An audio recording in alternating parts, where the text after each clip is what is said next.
Another Savior, holy, holy, holy, holy, another Savior. Well, this is Mobien.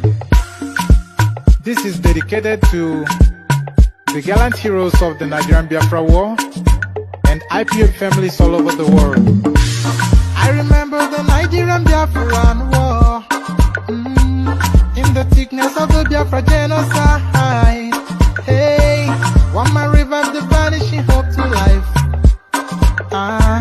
Let the great Biafran army to fight, and they were singing out, holy, holy, holy, holy, all the men will do is another Savior.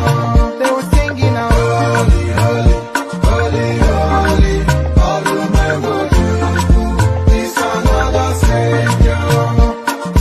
Holy, holy, holy, holy, all the men will do is another Savior. Many years after the genocide, whoa, yet another great leader has risen up now. Oh, and he's leading the Biafrans to victory. Inyamadika yabika kwa namno. Hey, anamekele mazuche mefo. Mwanemo, it's an honor having you on board. When I'm singing along, holy, holy, holy, holy, Nnamdi Kanu is another Savior. Sing along, holy, holy, holy, holy, Nnamdi Kanu is another Savior. When I sing along.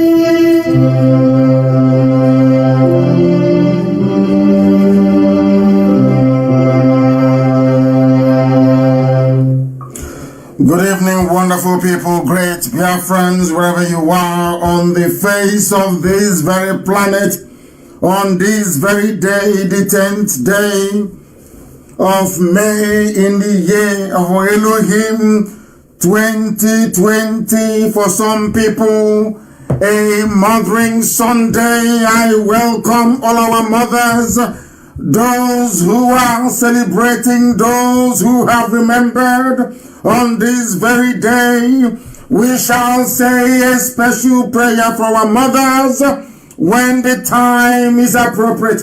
But for now, I must first of all welcome each and every one of you, regardless of where you are domiciled, regardless of your circumstance, insofar as you have found the time to participate in this wonderful gospel this evening, this very day that Chukwokika Biama has determined that the zoo must fall, then I welcome you by saying good morning, good afternoon, good evening, and good night to some of you. Because unlike any other, this very broadcast is listened to across the length and the breadth of this very planet Earth. And as I welcome you, I will of course encourage you to welcome those who are around you.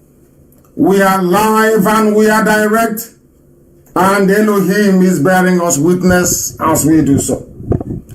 Our mission is a very simple one: to restore the kingdom of heaven upon the face of this very earth.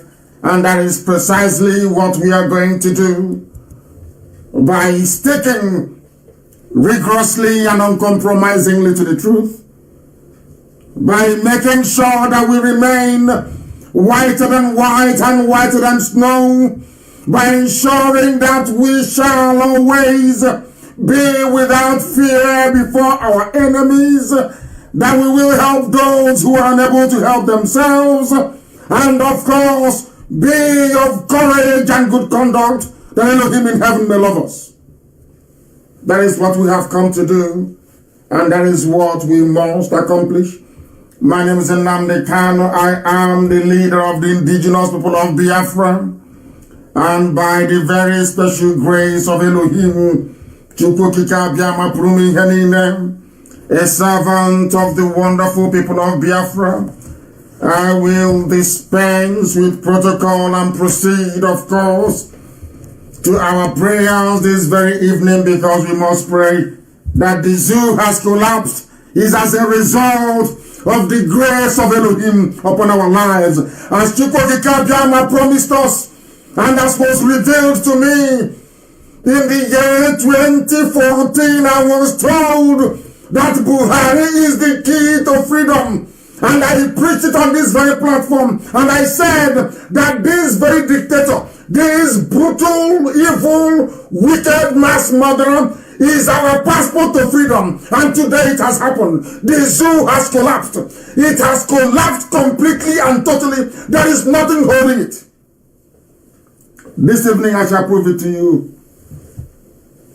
This evening that the whole world is listening, I will prove it beyond every reasonable doubt that Biafra is only a matter of months away if we do that which is right before God in heaven and the conscience of men on this very earth.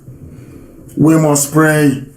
We must call upon the Most High Elohim, who has, despite all the difficulties, all the challenges and tribulations, have brought us to where we are today. And we are just saying thank you. But before we do so, we must call upon Elohim, because rather than diminishing, our enemies will continue to increase, because that is how it is with the children of light. For no reason they will despise us, for no reason they will hate us. When the Jews were being killed all over Europe for decades, or should I say for centuries, when they were being persecuted all around the world for no other reason, for the blessing of God upon the life of Israel, upon the life of Jews all over the world. It wasn't because they fell foul of any mortal law. It wasn't because they did anything wrong. It was because of their ingenuity, their industry, their love of God and God's blessing upon them. That is why they were despised and hated. The same thing is happening to Biafrans all over the world. Wherever we are, they will come after us. Whatever we'll do, they will find a fault with it. That is why we must remain resolutely and indefatigably glued to the word of Elohim, to the words of Chukwokika and the promise he gave to our ancestors. That same promise we are adding on today, to declare that Biafra is only months away. I'm not saying years away. I said months away, because the zoo has crumbled. The zoo has collapsed.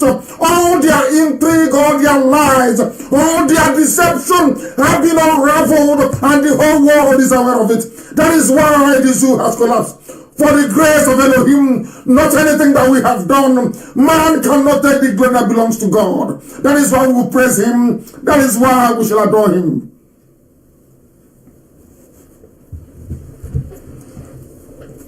Chineke na nke pụrụ ime ihe niile, aga m ekpere gị ekpere n'asụsụ eluigwe, n'ihi na ọ bụ asụsụ ya ka ndị mmụọ ozi bụ ndị gbara ocheeze gị okirikiri na-asụ n'iru gị. Ha na-asị na ịdị nsọ Chineke. ha sị na ịdị nsọ Chineke, ha sị na ịdị nsọ Jehova nke usoro nke ndị agha, ha sị na onweghị onye eji atụnyere gị nna nke ebere dị ngọzi, ha sị na ọrụ aka gị dị mma, na ihe niile ị mere dị mma Chineke nna nke igwe, onye ebube dị ngọzi, onye dị nsọ, onye ndị Igbo ọ na-etu ebighị ebi, n'ihi na site n'ebighị ebi ma bụ onye ebighị ebi ka ị dị, ị dịghị anwụ anwụ, ebughị mmadụ dị ndụ. Onye chọrọ nghọta nsọ nke gị nna nke ebere gabanye n'ime mmụọ, anyị wee na-arịọ gị eze ebube dị ngọzi ka ị were IPOB wee tinye IPOB n'ime mmụọ nna nke ebere dị ngọzi, n'ihi na anyị na-emebu ihe mmụọ. Nna anyị na-achụrụ aja bụ nnukwu mmụọ ka mmụọ niile, bụ Chineke nna nke Abraham, nke Isaac na nke Jacob, bụ Chineke nna nke Eri, Chineke nna nke hiwere ala Igbo, Chineke nna nke hiwere ibibia ma hiwe Fik, eze ebube dị ngọzi, onye kere Ishekiri, onye si n'ụlọ ga adịrịrị, Chineke nna nke ndị Ijọ, Chineke nna nke mba Igede, Chineke nna nke Igala. Anyị na-aja gị mma wee na-erubere gị isi. Onye ọ bụ naanị ya na-achị nwanne otu onye pụrụ anyị n'ihu ma pụrụ anyị n'azụ, eze ebube dị ngọzi, ma lee nụ ka ndị iro si wee mụbaa. Ndị Yoruba wee si na ọ bụ ha na ndị Fulani ga-arụkọ ọrụ wee jide ụmụ gị wee na-ala ha n'iyi. Onye nwe m na Chineke nna nke bi n'igwe, ọ bụrụ naanị gị bụ onye na-alụrụ anyị ọgụ, naanị gị bụ onye na-abụrụ anyị ọgbọ, anyị enweghị onye ọzọ ewezuga gị nna nke igwe dị ngọzi. Bikonu ndị dị etu a wee na-asị na Biafra agaghị abịa, anyị wee sị ha na ha abụghị Chineke nna nke bi n'igwe, na anyị kwụwa aka anyị ọtọ wee gbaso ụkpụrụ iwu gị nna nke ebere ka isi wee nye ya. Anyị wee erubere ya isi n'okwu nsọ nke eze ebube dị ngọzi, na Biafra ga-abịa anyị na ndụ na-abụghị n'ọnwụ. Eze ebube dị ngọzi, bikonu bịa ka i wee gbaa ụmụ gị okirikiri, n'ihi na ọ bụ gị bụ nche nke igwe nke onye agha bụ nke na-echebe ndị gị. Ọ bụ gị ọkpọghị bụ onye tụrụ anyị ugo, eze ebube dị ngọzi, wee buli isi anyị elu, anyị wee na-aba mba wee na-anya isi. Anyị anaghị eme ya n'ike ka anyị nna nke ebere dị ngọzi, n'ihi na ọ bụ adọkpa ahụ ka anyị bụ eze ebube n'ime eluigwe. Ọ bụ site na amara gị n'ime ndụ anyị Chineke nna nke igwe, anyị wee na-ebesara ya akwa n'ụwa niile na-anụ olu anyị, eze ebube dị ngọzi. Anyị na-enweta nnukwu aṅụrị n'ime aha nsọ gị bụ nke na-edu anyị mgbe niile. Anyị wee na-asị gị eze ebube dị ngọzi na ọ bụ n'ugwu nsọ ka eke nọ wee nụrụ anyị ekpere. Anyị wee na-akpagharị ebe niile dị iche iche wee na-edu anyị n'ụzọ ije, agbanyeghị na ndị iro gbara anyị okirikiri ebe niile, mirikiti ka ha bụ ndị gbara anyị okirikiri wee na-ebuso anyị agha. Egwu adịghị atụ anyị ma ọlị. Anyị wee na-arịọ eze ebube dị ngọzi ka i wee kunie ka ndị iro iwe gbasasị ebe niile dị iche iche, ka i wee tituo asọrọ ọkụ eze ebube dị ngọzi, ka i wee zọpụta ụmụ gị n'aka ajọ ihe, n'ihi na ịkụwa ndị iro aka na-agba, eze wee dapụ ha n'ọnụ. Na ndị dị etu amaghị Chineke nna, ịghasawu asọrọ ọkụ wee jide obodo ekwensu bụ zuu, obodo anụmanụ wee ghasa ya wee laa ya n'iyi, n'ihi na ha amaghị okwu nsọ nke gị, ha amaghị na ịbụ Chineke nna pụrụ ime ihe niile. Anyị wee na-arịọ gị na-asị gị bikonu, ebe ikupụrụ ndị eze n'ọnụ, biko bịa ka iwe mere ụmụ gị ebere, n'ihi na ọ bụ na ọ gbadara aka gị ka nzọpụta nọ, ka ngọzi iwe nọ n'etiti ụmụ gị bụ IPOB n'ụwa niile. Ụmụ gị bụ ndị Biafra ebe na ha nọ n'elu ụwa nna nke igwe, ka iwe chebe ndị gị, wee wezụgara anyị ọnwụ mberede, wee wezụgara anyị oke nnukwu nrịarịa nke na-akpagharị ebe niile, wee were ama anyị na ọmịike aka nri nke ezi omume gị wee leta ndị gị, ka ọ ga-abụ n'oge na-adịghị anya onye nwe m na Chineke na ọṅụ ga-ejupụta anyị obi. Anyị ga-abụ abụ ọma wee gọzie aha nsọ gị, anyị ga-ebuli gị elu, eluigwe n'ụwa ga-agba akaebe n'ezie n'ezie na ụmụ Biafra bụ ụmụ Chineke. Anyị ga-aja gị mma mata oge n'ime ala nsọ Biafra eze ebube dị ngọzi, ka i wee na-eto niile na nsọpụrụ niile na ịja mma niile site n'ebighị ebi ma ruo n'ebighị ebi. Ise ise ise. I was in the spirit. I felt like preaching, but I will preach tonight because the zoo has fallen. The zoo has collapsed completely and precipitously. I rejoice in the Lord, for I have seen the fall of the enemy. For as a rock has collapsed, they cannot glue it back together again. It is not the making of man, it is the making of Elohim in heaven. Therefore we must Give him praise now and always. If you have joined this very broadcast, you are blessed. If you are part of this very unique gospel that we preach this very evening, you are a very lucky soul because you are witnessing history. History wrapped in truth. You are witnessing the collapse, the absolute collapse, complete collapse of the zoological republic. That is what you're witnessing. That is what you are witnessing, absolutely and totally, without any equivocation. The enemies will come and they will fall. They cannot succeed, not now, not tomorrow, not ever. If you have not brought your pen and paper, and as I would say, a very tiny dose of common sense, I do not understand how you are going to participate in this very program or be able to understand it this evening. The whole world is listening rapturously and attentively for this very gospel, and we shall endeavor to the best of our ability and by the grace of heaven to do justice to that which we have been sent to do. And we'll start this very evening by playing for you the very prophecy that has led us to where we are today. A prophecy ignored. When this prophecy was prophesied,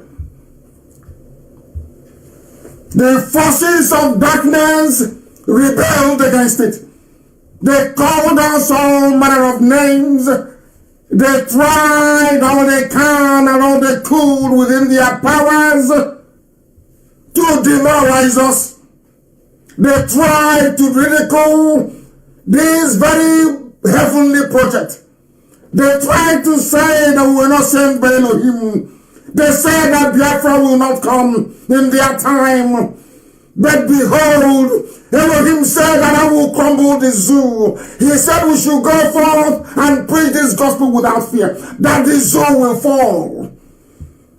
I went to Abam for 30th of May in 2015. And during that very rally in Abba, I proclaimed under the supervision and spiritual guidance of heaven that the zoo must fall. And today the zoo has fallen. And this was the very prophecy that started it. A prophecy that was made when I was in prison.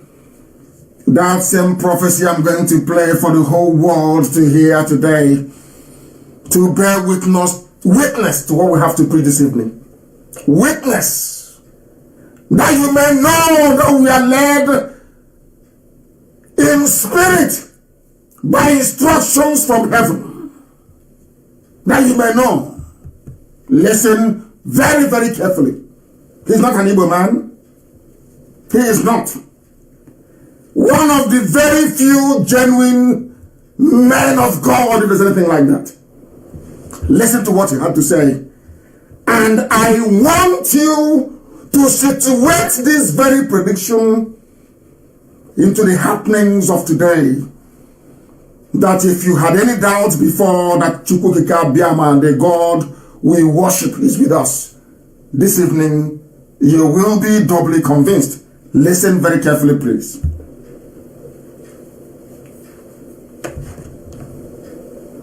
Spiritual. It's spiritual. Listen very, very carefully. I am trying to get this thing to work. I am trying to get it to work. That everybody may know that we have defeated Satan. That Satan has fallen. That Satan has crumbled this very day. Listen very, very carefully, please. I beg of you. Listen attentively and very, very quiet, please. It is very, very important that you follow this. I want it to be followed from the beginning, from the very beginning.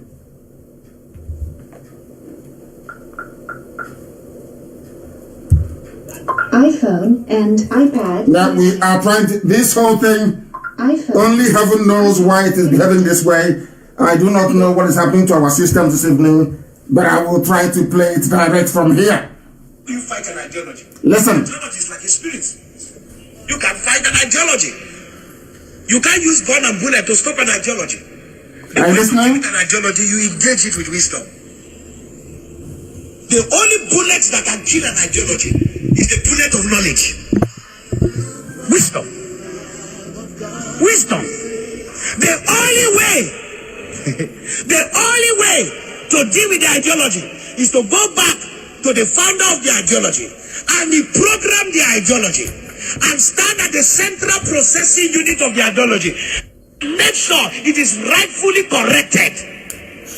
So that if you remove the leader, have you removed the ideology?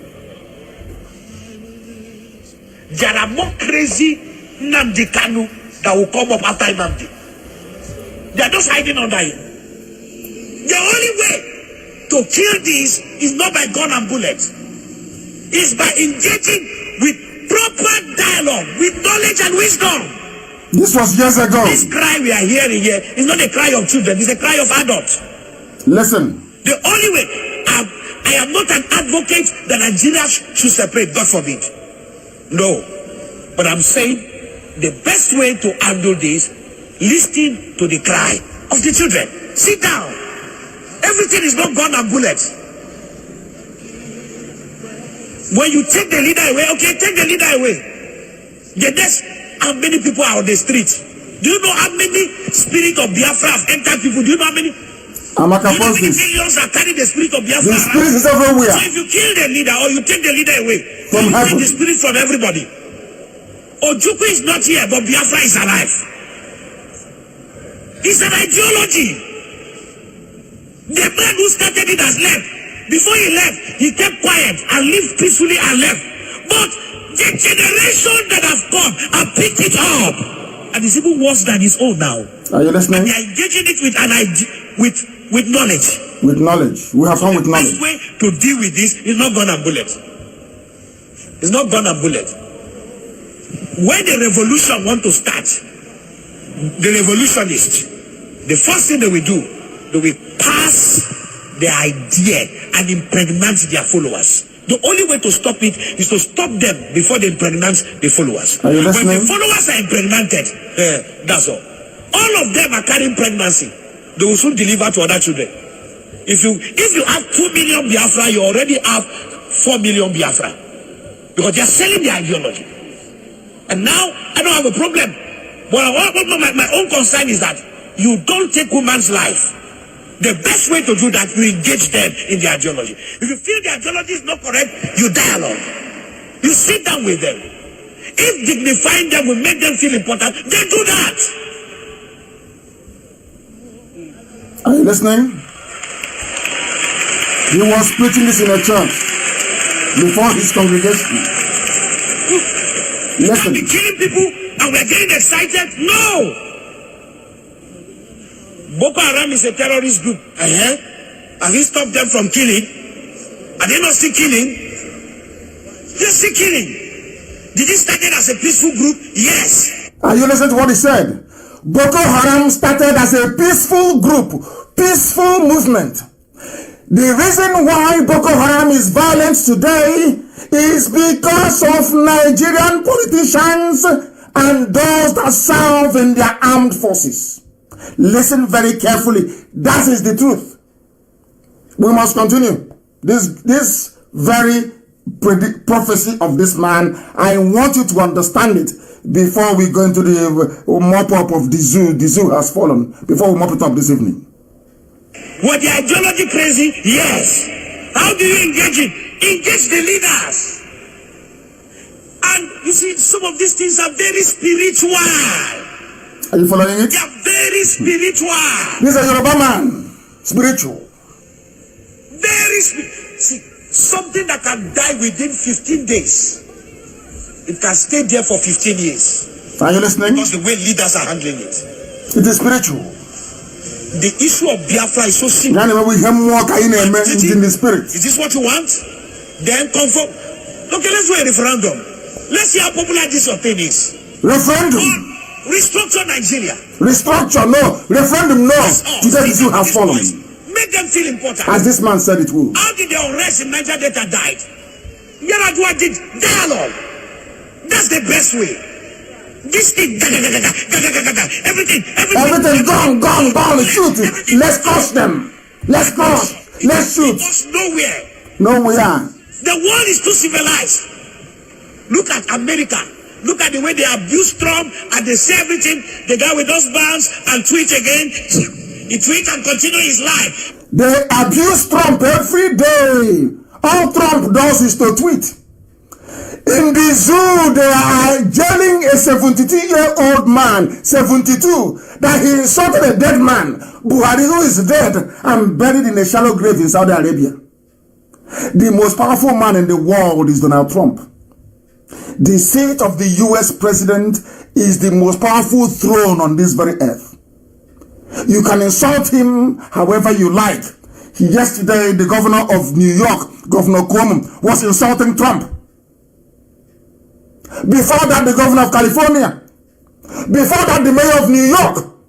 And they're all free, serving in their offices. If it is in a backward, diseased zoo like Nigeria, they'll say, bring him, let's jail him, let's put him in jail, let's lock him up.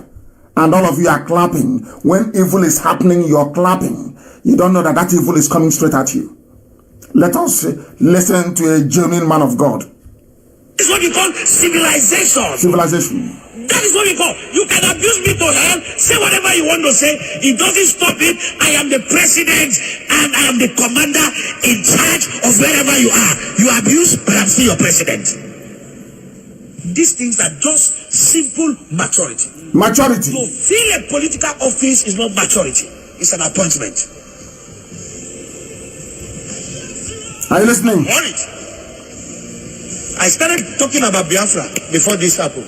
Are you listening? He's a Yoruba man. Let's kill this thing. He's a Yoruba man. Dialogue. Even we as fathers, our children will just do some things and we see it very. They were begging the zoo to dialogue and they said no. I just Are you listening? I let them talk. And when they talk, what do? We trust and advise them.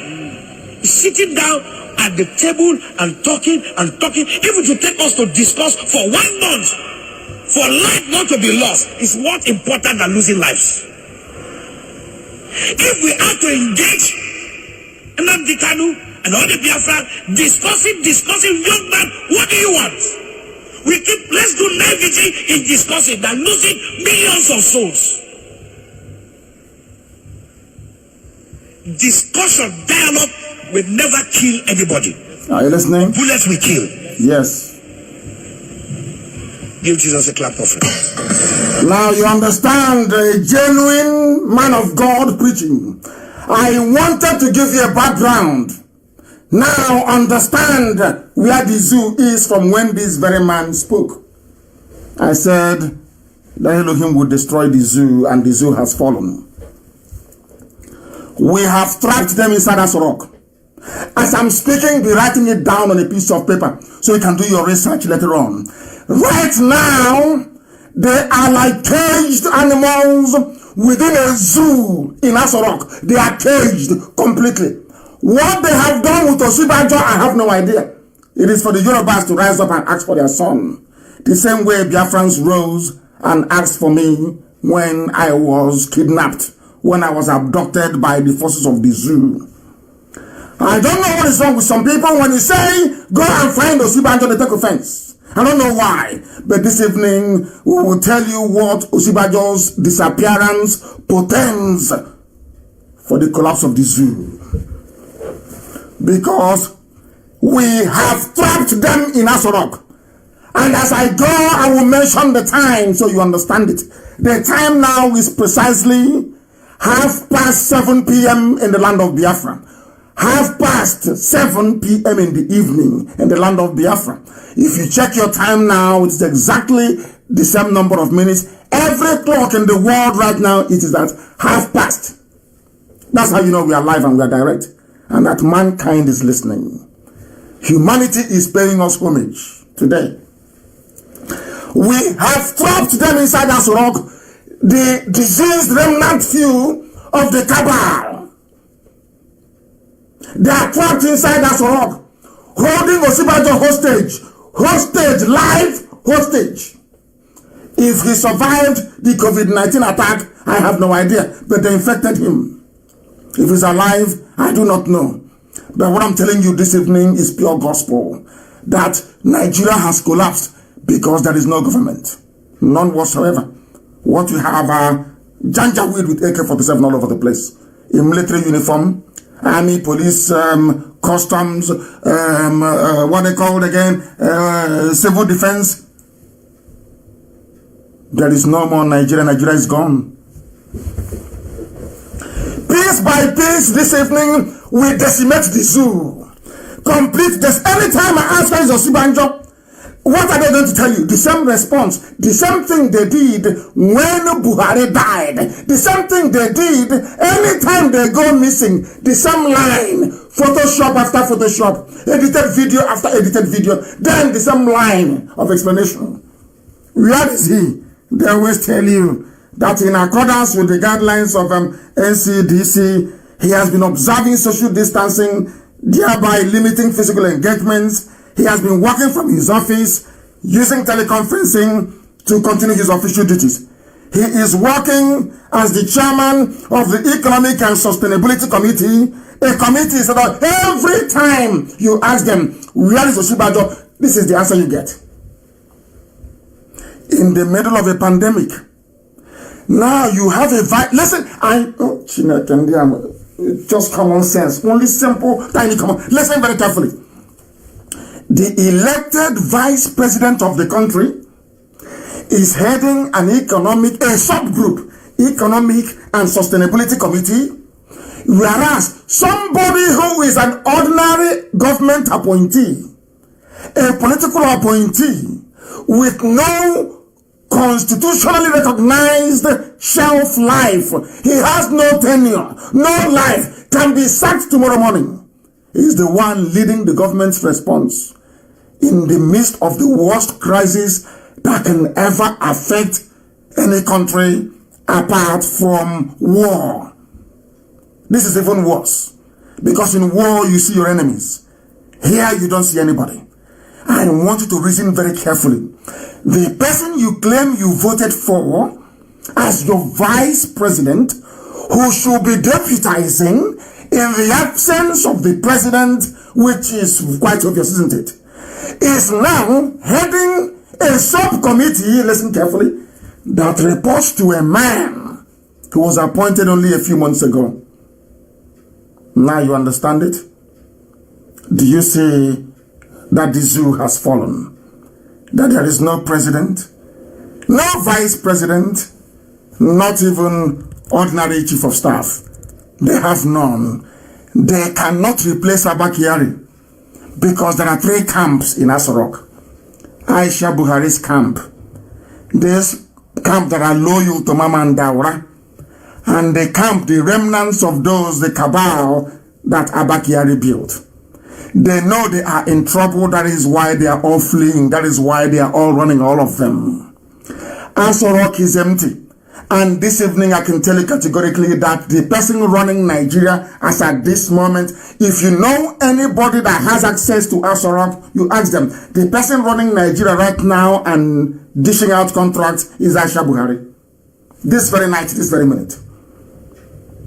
Because there is no president. Buhari is dead in Saudi Arabia in a grave. Osibajo is out of the picture. Completely taken out of the picture. There is nobody you voted for to run Nigeria that is there. Absolutely none. There is nobody there. It is the illegitimate first lady. Illegitimate because her tenure ends when her husband died. That was the end of Aisha Buhari's tenure as first lady. Mrs. Osibajo should be the first lady. Osibajo should be the president of Nigeria. But due to a combination of fear and cowardice, treachery, some people are not able to rise up and demand to see what the Constitution say must happen. Listen very carefully. The person who is in charge of Nigeria, as at this moment, this very second, with the time now at, what is the time? Approximately 24 minutes to 8, is Aisha Buhari. Aisha Buhari is the Nigerian president now. That is why they have not appointed any replacement chief of staff. Are you following? Why should it take so long? That's why I asked you to bring your pen and your paper. Write it down. Common sense. When you go back, you reflect and you ponder. You reflect and you ponder. You understand what they are doing with you. You will understand the game and the tricks they are playing with you, and why you have allowed them to get away with it for a very long time. It is your fault. You that call yourselves Nigerians, it is your fault that you're in a mess. It is your fault that you're getting an imagery distributed all over the place. It is your fault. Your fault. That a woman who shouldn't be in Aso Rock is there now as your president. Aisha Buhari. She is the one now in charge. You are in a country where people cannot muster the courage to say, I want to see the vice president that I voted for. I want to sit and hear the president address me live. But with the advent of new technology, just having somebody making a live broadcast is no longer enough. Because this evening, I'm going to show you and tell you all the tricks they play. We need the truth. We need people to come out and to confess their sins before they start going to prison in handcuffs, one after the other. I know they finally won't arrest their own. Of course, we know that very well. We know they won't. But they are going to jail. What Aisha Buhari is doing now is a worse treason than her husband. What Buhari did in 1983 by overthrowing Shagari. This is high crimes and misdemeanor. What Aisha is doing is a hanging offense. In any civilized country, it's a hanging offense. Nobody voted for her. Before her, nobody voted for Abba Kyari. Nobody did. But due to your cowardice and your docility, your gossipy nature, your gossipy, almost comical existence, that is why none of these things were taken seriously. And today you're suffering the consequences. You are the laughing stock of the world. Now, do you understand why all the foreign countries, and of course companies, took away all their nationals? That time that plane was coming and taking people away, we kept wondering, but why are they taking people? What have they seen that we have not seen? Now, have you seen what they have seen? They knew everything.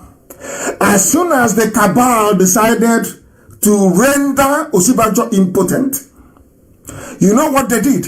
Countries started airlifting their people out of the zoo because they know there is going to be a breakdown of law and order. There is going to be chaos in Nigeria. They know there is no government. That was why they airlifted their people out. Go and ask anywhere in the world if people airlifted 90% of the diplomats out of the territories they're in. The answer is no. Now, are you following? Now, are you following? My question this evening is this. Why is it that you have Yoruba constitutional lawyers, people that say they are sophisticated, people that say they went to school, they fail to understand one thing, that a law on a piece of paper, a constitution is only words written on a piece of paper. For it to have any relevance or any bite, so to speak, it must be enforceable. What you're saying in effect is that the Nigerian Constitution does not recognize Osinbajo as the Vice President of Nigeria. That is why Boss Mustafa, who is a political appointee, is the one running the government's response to COVID-19. Whereas the person you elected to do that very job, Osinbajo, they are holding him hostage. Now you understand why the zoo has fallen. Not that the zoo will fall. It has already fallen. There is no... Now imagine what is going to happen when all these things comes out in the open. Have you asked yourselves the chaos that is going to ensue when all these things are laid bare in the open? Have you ever for one moment sat down to consider the calamitous consequences of what Aisha Buhari is doing? And the rest of the North. Have you asked yourself that? No, you have not. Now you know why countries and governments of the world evacuated their people. You must know why they evacuated their people. Now you understand it, don't you? Now you understand it, don't you? I have to take a sip of water because this is a live presentation, not like the zoo, Photoshop, video shop. Everything is fake. Tonight, we render them asunder. Tonight, I'm proving to you that Nigeria no longer exists. What you're doing, you're just merely existing in a British-defined geopolitical space. As a country, Nigeria have ceased to exist. That's what I'm trying to prove to you tonight. The person, can you imagine the irony? The person you voted for to do a particular job has been kidnapped. If you ask them, they show you a video.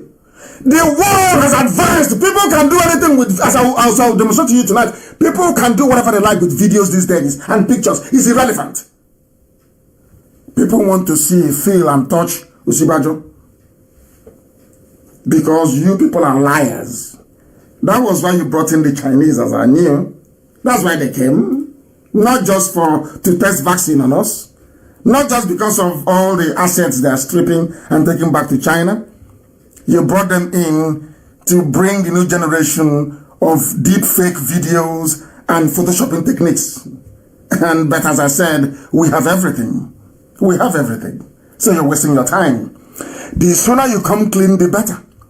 The sooner Aisha Buhari comes out to hand herself over to whoever that will put chains on her wrists, handcuffs, the better for them. They are all, you see what coronavirus is doing? They are all going to fall.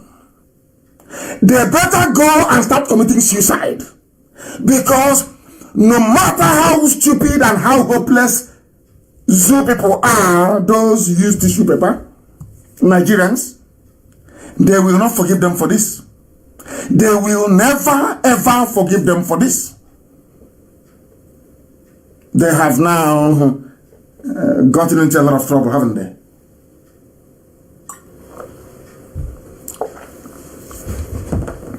There is something I don't want to understand about my Yoruba brothers. I don't understand this thing about my Yoruba brothers. I don't understand it. Is it that you hate your own son? Or you are afraid of asking the Fulani to produce your son for you? I'm just asking because, you know, I don't know where the brain of Nigeria, I can't see where are your thinking faculties? Where are they? Nigerians, where are your thinking faculties? I'm asking you. I know that Biafrans can reason. I know that very well. I am asking Nigerians, where are your thinking faculties? Can you reason at all?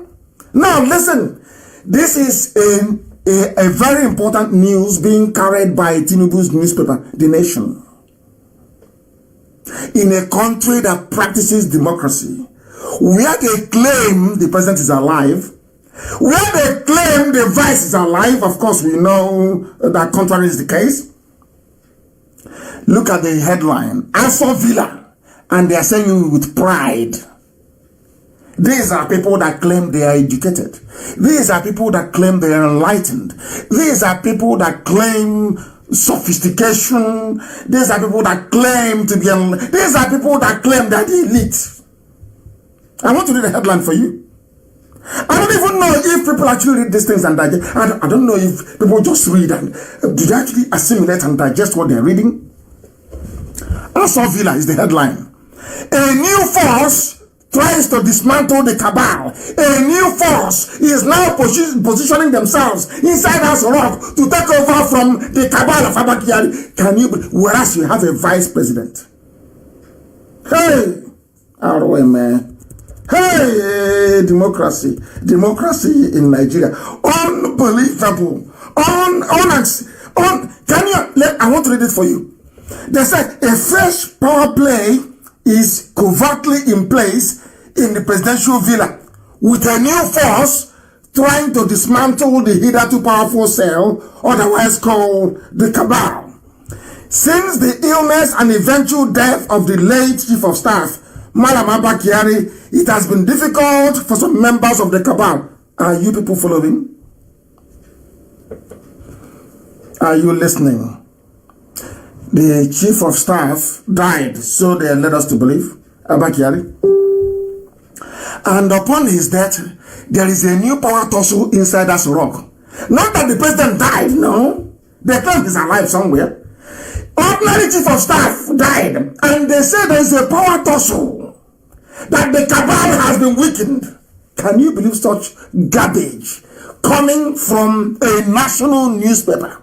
People read these things, they, hey, God in heaven.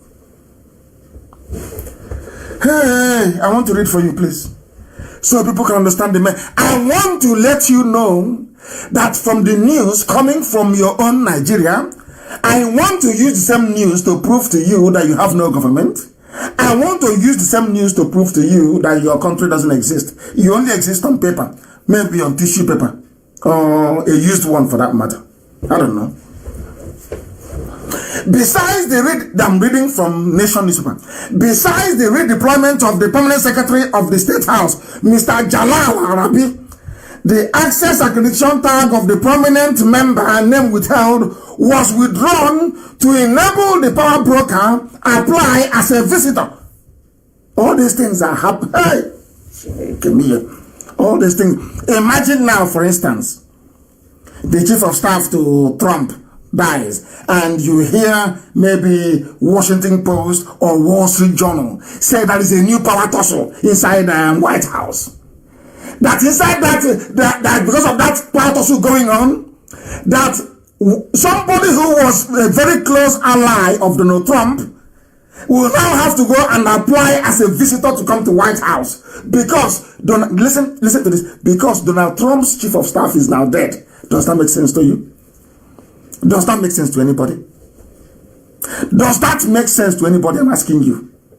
Those who can reason, what is happening in life, does that make sense to an ordinary average person? That is Nigeria for you. They said that, listen, this is Tinubu's paper. A new force is emerging, and everyone is being careful to avoid belonging to a wrong camp. As I told you, there is a power tussle. That is why they have not appointed any chief of staff. Did I not tell you that? Have you seen it? Justified, proven that we are always right. Always right. What they are saying is that Aisha Buhari is on a revenge mission. She was kicked out of her quarters, humiliated the daughter of Abba Kyari, locked Aisha Buhari's room, and said she wouldn't go in. Now is revenge. All those people that worked with Abba Kyari, now Aisha is denying them access to the villa, to Asorok. Are you following? This is a country that elected a president and a vice. And in all this nonsense, you're asking yourself, which of the cabal belongs to the vice president? At least he's the deputy, isn't it? None. Where is he? Let's forget that. Where is the vice president? You can't find him. But where is he? Oh no, he is heading Economic Reconstruction Committee. Do you see what they're doing to your brain? And what? Oh my goodness! I don't know. I can't understand these people. I don't understand. Are you following? There are now camps. This one wants their own person to be the de facto president. Because of that, Aisha Buhari is now in charge. And there is nobody, I repeat, there is nobody in charge of the zoo. The zoo has collapsed. The zoo is gone. Are you following? Are all of you following what is happening in the damnable zoological republic? If there is a vice president, shouldn't he automatically inherit the presidency? Even if you claim, albeit falsely, that Buhari is there but he can no longer perform, is it not the job of the vice president to assume leadership in the absence or incapacitation of the president as constitutionally mandated? Why all this cabal business? Why do you have cabal when you have the VP? Why cabal when you have a president? And I keep asking, all those that know the old Buhari, if you at all you knew him, do you think he's a man that will sit around and cabals will be running all over the place, running his administration? The answer is no. He will not allow that to happen. People that know him should fight. The reason why I don't hate anybody, I don't hate any group, I am not an ethnic bigot, but what I'm saying is, why is it that our learned people, the senior advocates from Yoruba land, why are they quiet? That's what I'm asking. Because I know that if had Follow Me or Fela been alive, this nonsense won't be happening. They will grant international press conference and they will spill everything out. That's what I'm asking. So Nigerians are now living in a climate of hypocrisy and deceit. Not just from Asorok, but from those you expect to know better. If you have a president and a vice, why do you have cabals running all over the place according to a national newspaper? The Tinubu's paper. Why? And the people say it as if it is just fun. It does, our cabal went to them, they didn't let us in. Their own cabal is stronger today. Madam is the one in charge now. Their own cabal is strong. Can you imagine such rubbish? And you're wasting. No wonder there is no coordination in anything. No wonder there are lies everywhere. No wonder nobody can be paid. No wonder you have bandits and terrorists all over the place. No wonder everything is disjointed. Because there's no cohesion. There is no leadership. There is no direction. There is no purpose. Or even sense of purpose. All are missing. Why?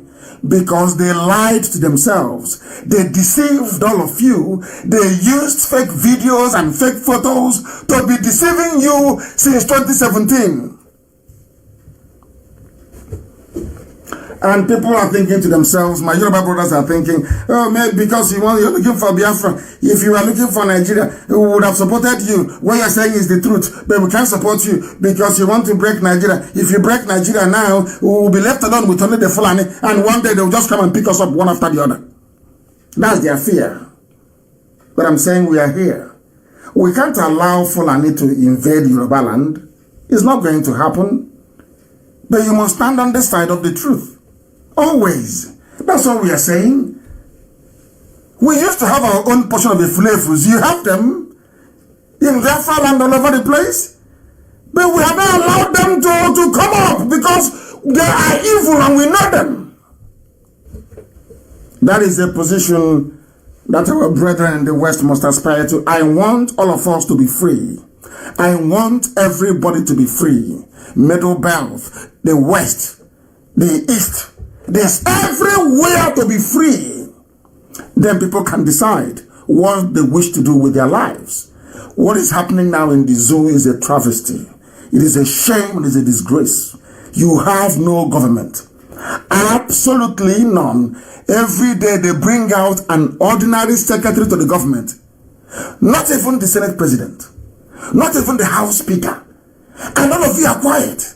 You're keeping very quiet, as if everything is normal. But of course it's not. And you are the laughing stock.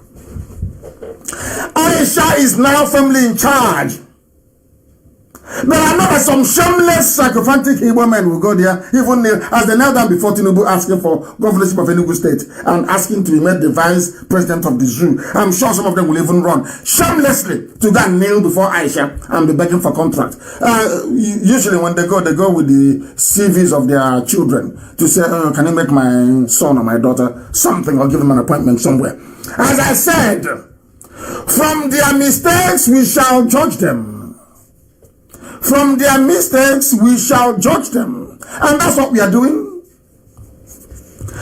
I asked many weeks ago, I asked and I kept asking, as I also posted this very little earlier before we came live on air. I asked, I posted, and I said, where is Oshibajo? We started this very quest to find him.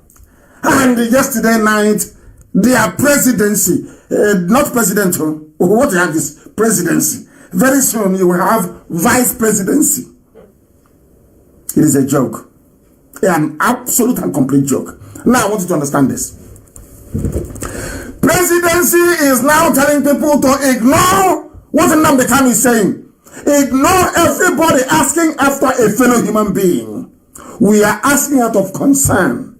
We care. I've told you before that Oshibajo is a gentleman, and I like him. I've said it. I have not hidden my admiration for Oshibajo. I've not hidden it. He's a gentleman. I've said it many times. I am within my right. It's just like filing a habeas corpus in a court to ask to compel the authorities or whoever to produce the body of somebody that they are holding. That's what we are doing. Asking you to produce Oshibajo. They have now looked at a whole government of the most populous country in the world. The government of over 200 million people, so they claim. I want to read out their response to a legitimate question, concern, and search for their own vice president. He is not the Biafran vice president.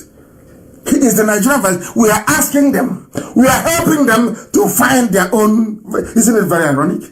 Biafrans pulling Nigerians to help find their own vice president. Isn't it very ironic? Presidency responded, ignore the claims of those. What claim are we making? We said bring out the man. You're saying we're not making any claims. Bring him out. They can't bring him. Instead they said forget it. A whole vice president in the middle of a pandemic. All they can say is ignore those asking after a vice. Unbelievable. Let me read it for you. The presidency, mind you, not the president, not the presidency. This is the first time in my life I am hearing about presidency running a country. In all my life, I know that you are either a president or a prime minister, a premier, a vice chancellor, a chancellor running a country. I have never heard of the chancellery, because where you have a chancellor as head of state, the next thing that the sub-departments under is called the chancellery. I have never heard of the chancellery of Germany, or the premier, the prime minister's office in London, or the presidency of Donald Trump. All I hear is President Trump. Hey, all I hear is the president or President Macron. Have you heard of the French presidency before? Have you? I am asking all those with said as senior advocates of Nigeria, Grand Commander of the Nigerian Order, Order of the Niger, ONE, ONO, even those in nobody. I'm asking all of you. Have you ever heard of the presidency of South Africa? Have you ever heard of the presidency of Ghana, or the presidency of Tanzania, or the presidency of Kenya, or presidency of Mozambique? Have you in your lives before? Now, why are you answering the presidency in Nigeria? The reason why you're answering the presidency is because there is no president. Presidency is a group of people, a cabal, a group of people. was introduced under Abakiari. I want all of you to go back to 2015 and 2016.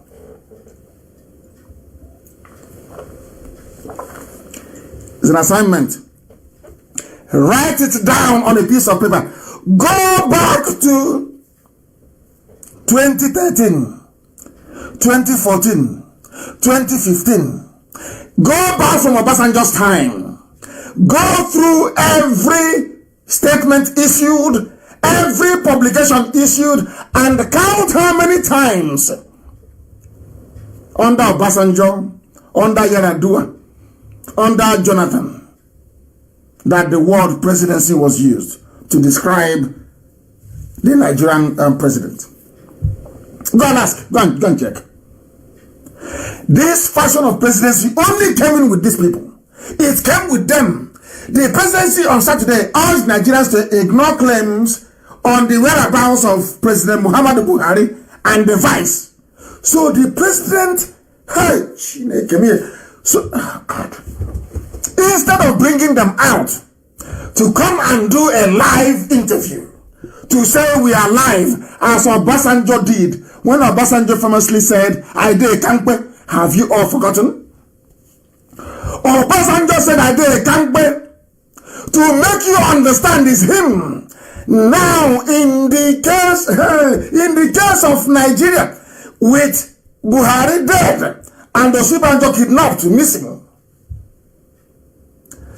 they are issuing a statement, and they said, anybody asking you about Buhari and Osinbajo, ignore them. Ignore them. That's what they said. Ignore them. Is that how to run a country?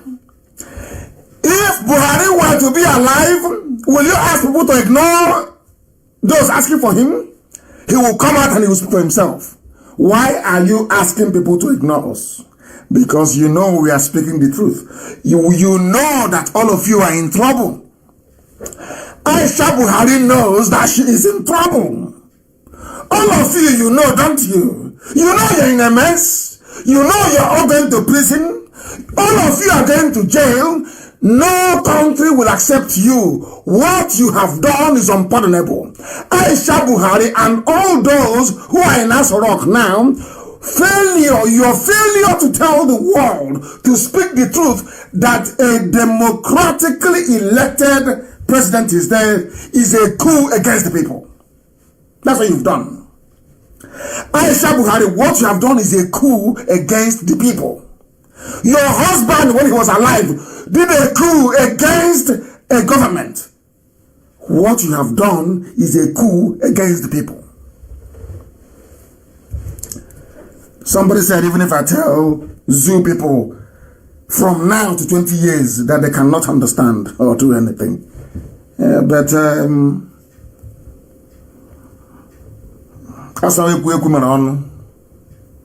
Isn't it? So we must speak. We must tell the world the truth. Who issued the statement? This is a new one. I've not heard of him before. He is the special assistant to the president on media and publicity.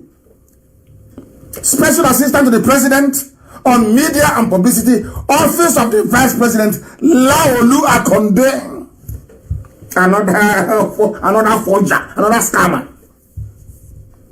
He came out and is lying. If you are Laolu Akonde's brother or sister or mother or father, know that your child will go to prison.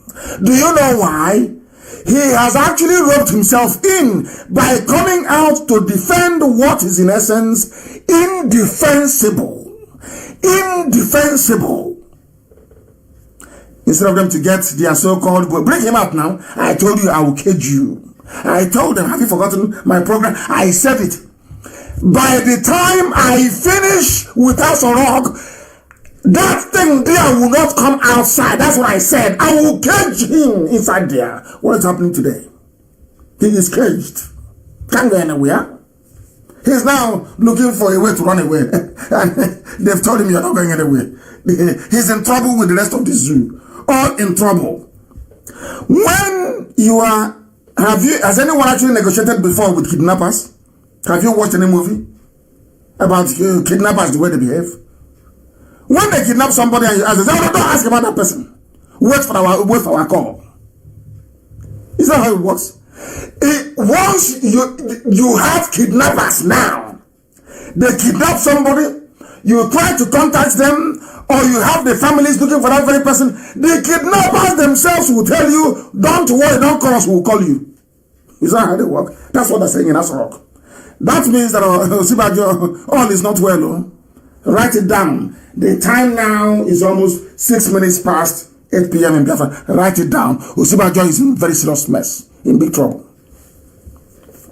Why am I happy on Osibajo? Is to tell you about the failure, the collapse of Nigeria. The way Osibajo is being treated and being handled is an indication. It's not having a coronavirus symptom. If you have dry cough, you have headache, you have high fever, you are now symptomatic, isn't it? The way Osibajo's case is being handled is symptomatic of the fact that the state has collapsed in Nigeria, that there is a complete failure of governance, that the governing structure of Nigeria is on the floor. One morning they bring out Lai Mohammed to lie. In the evening is Boss Mustafa. The other time is the health minister. No, they're all wearing something on the face. You don't know who is who. They're wearing face mask. It's over, isn't it? Do you see how the zoo collapsed and fell into pieces? And why they must all go to prison? Because by then, of course, Biafra will be gone. Now, do you understand why I said after coronavirus, the whole thing will be over? I know some idiots are trying to claim credit, saying they registered with the UNPO. I will deal with that trash later. I will dump it in the bin later on. Scrap, pure nonsense. Rubbish. I'll put it in the bin. I'll deal with that later on. Then they now know we are closed. Let me tell Biafran something tonight. We are at the gate. Our agitation is now, of course, it's irreversible from day one since I took charge. It is even more irreversible now than before. We are very, very close. Extremely close. I will be disappointed if not. Listen, where are they going to run to? Are they going to dig up Buhari from the grave in Saudi Arabia and bring him to speak to Nigerians after coronavirus? After coronavirus, like pregnant. Coronavirus is like a pregnancy. Birth must be given to something after coronavirus. There must be something after coronavirus. Are they going to hide forever? No. So that is why I said that it's only coronavirus that is saving the zoo. The zoo is gone. It is gone. Completely. It doesn't matter how many Alamajiri they bring in, how many fighters they bring in from the Sahel. There are terrorism going up. No. No. Somebody saying that Lai Mohammed, has good prison for Lai Mohammed. I would like to be the prison warder in the prison that Lai Mohammed will be in. I am asking Nigerians tonight to go and read about a very recent revolution. See what happened in Russia that swept away the Communist Party. Go and read about it. Go and read. All it will take for Nigeria now to collapse is for people to march on the street. That's why I said it's only coronavirus that is saving them. Without corona, by now, people in Abuja would have gone to Asarok and the zoo will be over. It will be, it's just like the storming of the Bastille. The zoo will be gone. Nigeria, as at this time, today, this very minute, Nigeria only exists on a piece of paper. Nigeria is only existing now on a piece of paper. It is nothing. It is gone. Why is Nigeria gone? Not because Buhari died and not because Buhari died or the situation is missing. No, it's because of something called high crimes and misdemeanors. High crimes. Whoever concealed the death of Buhari, whoever incapacitated Yemi Osibajo, has done a great disservice to humanity, to mankind, and to democracy. Unpardonable sin. Unpardonable. What Aisha is doing is her doom and that of her family. Doomed completely. That the world will hear the name Buhari and it will go into Oxford Dictionary. Buhari will be another name for fraud, for grand deception, for high crimes. What these people have done, What Abba Kyari did before he died is the height of deceit. And Tinubu himself will go to jail because he knew about it. Atiku Abubakar will go to jail. He knew about it. Obasanjo will go to jail because he knew about it. Rogers Okocha will go to jail. He knew about it. All those that are part of this conspiracy to deceive 200 million people, they will not go to jail. All of them will go to prison. All but none. Look at the statement. Don't ask after him. The statement of kidnappers trying to cover their tracks after killing the hostage. As somebody quite rightly pointed out, they said as time passes, everything said against IPOB and Nnamdi Kanu becomes relevant. And everything that Nnamdi Kanu says becomes relevant before our eyes. You're seeing it. It's no longer film. Remember they used to call me every name under the sun. Everything they will call. Now they've run out of names. No more names. Used to be peddling fake news up and down. No more names. No more. What are you going to call me? It's over now. But everything I say is relevant. The names I call you is what is recognized all over the world, that Nigeria is a zoo. But the names you call me cannot stick. But the name we give to you, stuck. That goes to show that the world will believe IPOB more than it believes Nigeria. So you don't know. Go and ask Google which country is a zoo, or who named Nigeria a zoo. Google will tell you. Tell us Nnamdi Kanu named Nigeria a zoo. Now you see how powerful we are. That is some idiots running around. We went to UNPO. We are not. I laugh at them. That jokers. Our men everywhere. Watching and taking stock. The zoo has collapsed. IPOB is like a black mamba. Do you know the snake called black mamba? Everything in the snake is black. The mouth is black. The tongue is black. Everything is black. You know how it kills. A black mamba will strike you only once, and then it will go somewhere and sit down and wait for you, the victim, to die. The toxins will paralyze your muscles, rendering you impotent and immobile. Then the snake will come back and start swallowing you from the head. Chukwukika Biama, Elohim El Shaddai, Adonai, has proven to us that he is our God. Chukwukika Biama said, shame cannot befall IPOB is not possible because your hands are clean. And because your hands are clean, I will destroy Nigeria before your eyes. That was why I said that the zoo will be Somalia will be a better. After all, today Somalia has a president and a vice. Nigeria doesn't. Chukwukika Biama told me, I will destroy Nigeria for your sake. For your sake. Because your hands are clean. I will destroy it. There's a huge sacrifice, a huge debt to pay. But I will destroy Nigeria for your sake. God told me. And I told you then. Is it not happening now? I struck the zoo. June 2017. That was when I said in my father's compound back in Biafra land. When they said, oh, Buhari is back from London. I said that thing they brought, I called him that thing they brought, because it doesn't exist. That thing they brought back is not Buhari. Has it not played out today? Is it not true now? All of you that were doubting me, is it not very obvious now? Bring him out now to speak.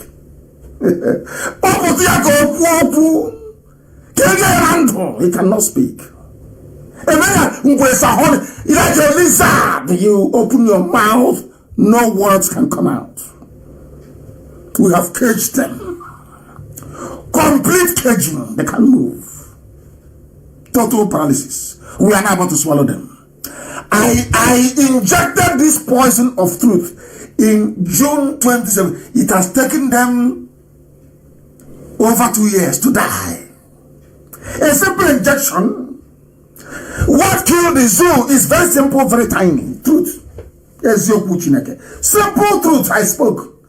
In my father's compound, June 2017, that thing you brought there is not Buhari. They said they'll kill me. For the idiots who are talking, oh, he ran away from Nigeria. You are a fool. You know why you're a fool? When I was out with my men, you know, back then, did you do anything? You shot your guns. What happened? I went to Kuloka. Did you come? I smashed your defenses in Abakaliki. What happened? It was in the afternoon, like the cowards they are. I was sleeping in my bedroom and they came. The cowards that they are. Cowards. Were we at war? Was I be fighting any war with anybody? Did I declare war? Did I run away from battlefield? Was I fighting a war? No. I was only attending rallies. I was in my bedroom sleeping in the afternoon and they came to kill me. But Nigerian newspapers, the Lagos Ogota media wrote that I was fighting war with Nigerian army in my bedroom in the afternoon, sleeping. Do you see how they twist everything?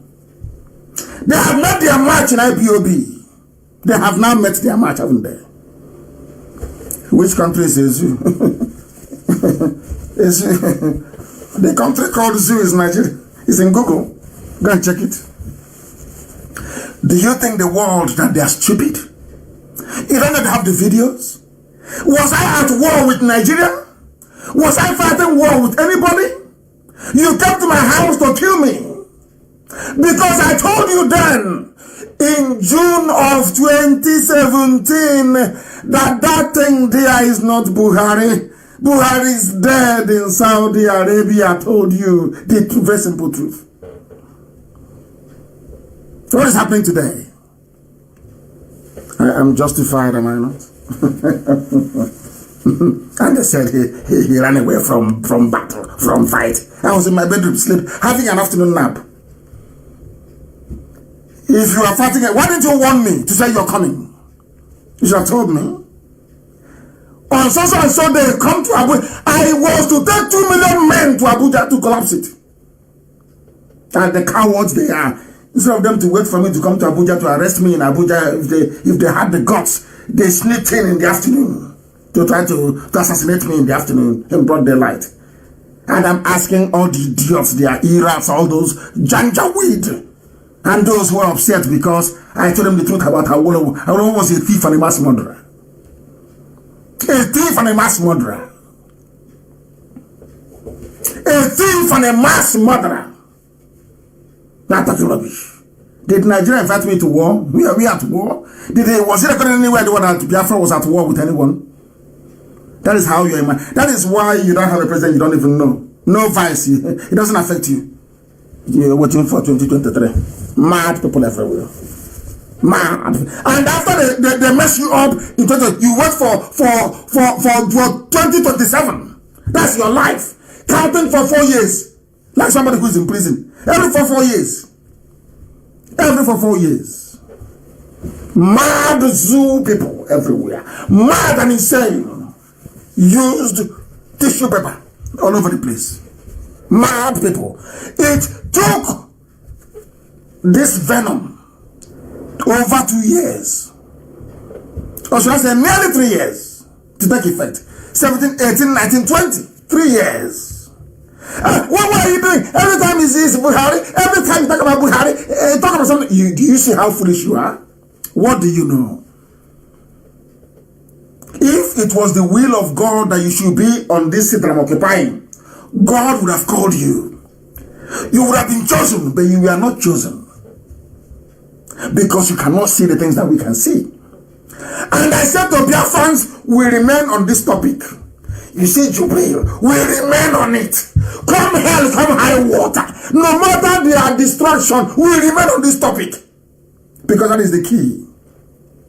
And today, what has happened? What has happened, I'm asking you? This tiny IPOB, this inconsequential, rabble-rousing group of miscreants, these touts, these jobless youths, we have collapsed the whole zoo. Is now on the floor. There is a saying where we come from, in the heart of Igbo land. That's who we are. You see us and you think, hey, are they okay at all? But we are making... Oh my, I don't want to give away the secret.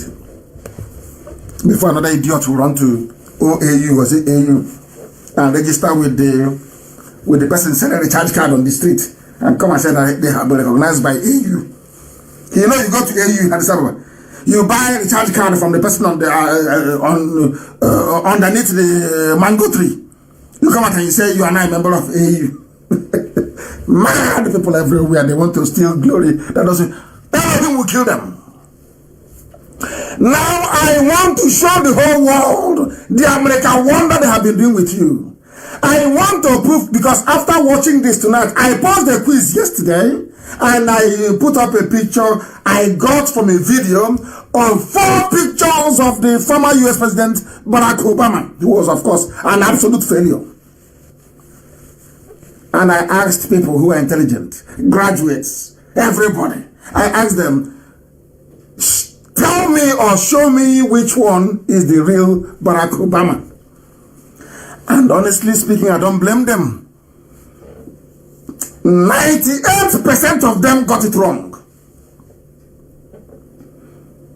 And if I were to be one of them, had I not been privy to the information that I had before, I would have also failed it myself. Are you following? I showed it to them. Most of them failed it. Those that knew or must have seen the video before, they accept they got it right. That none of them did. If you say it, you will swear that is after this Obama. That is what they have been doing to you with Jubril. You see now? The voice, they can mimic the voice, and I'm going to play. Amaka, please pause that very video. It's called deep fake. You will see the video. You will see somebody else talking, and the mouth of Obama will be moving with Obama's accent and his intonation.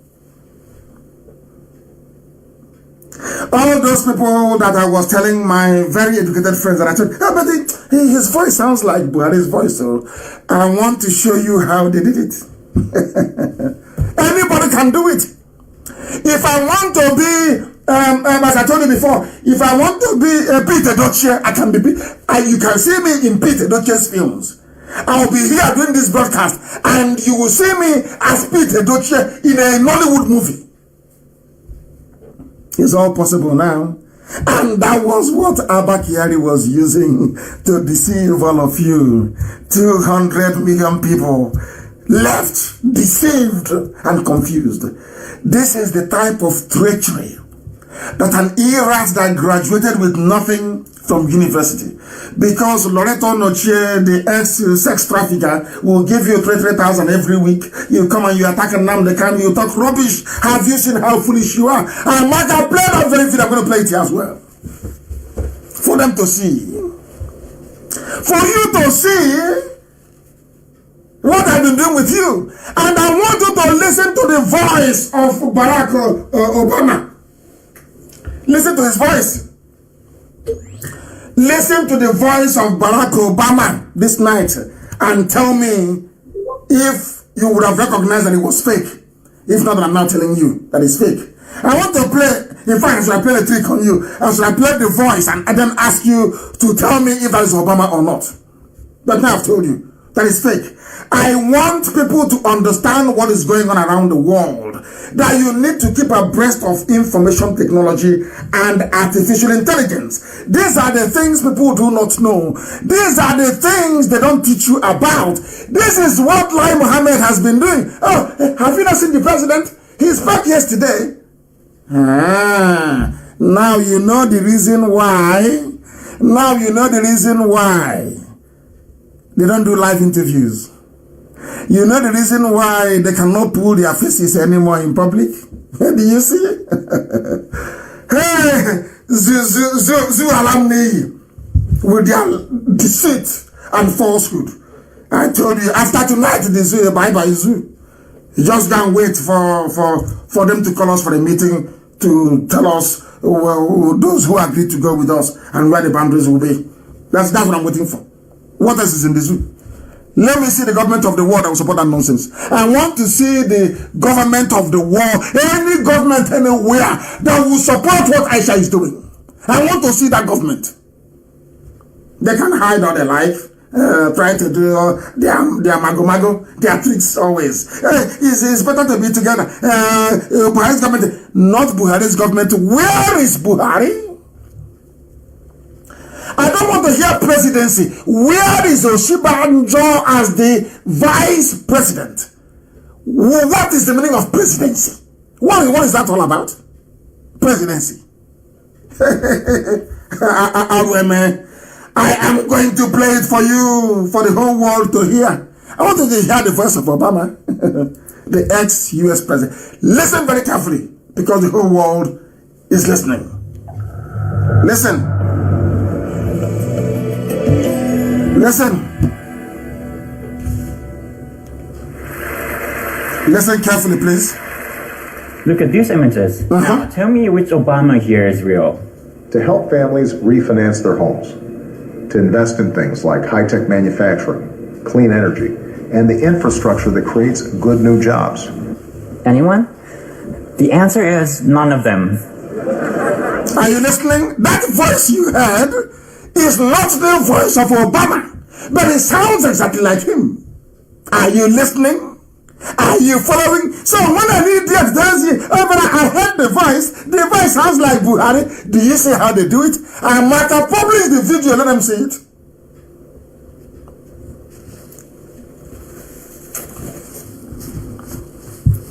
Do you understand?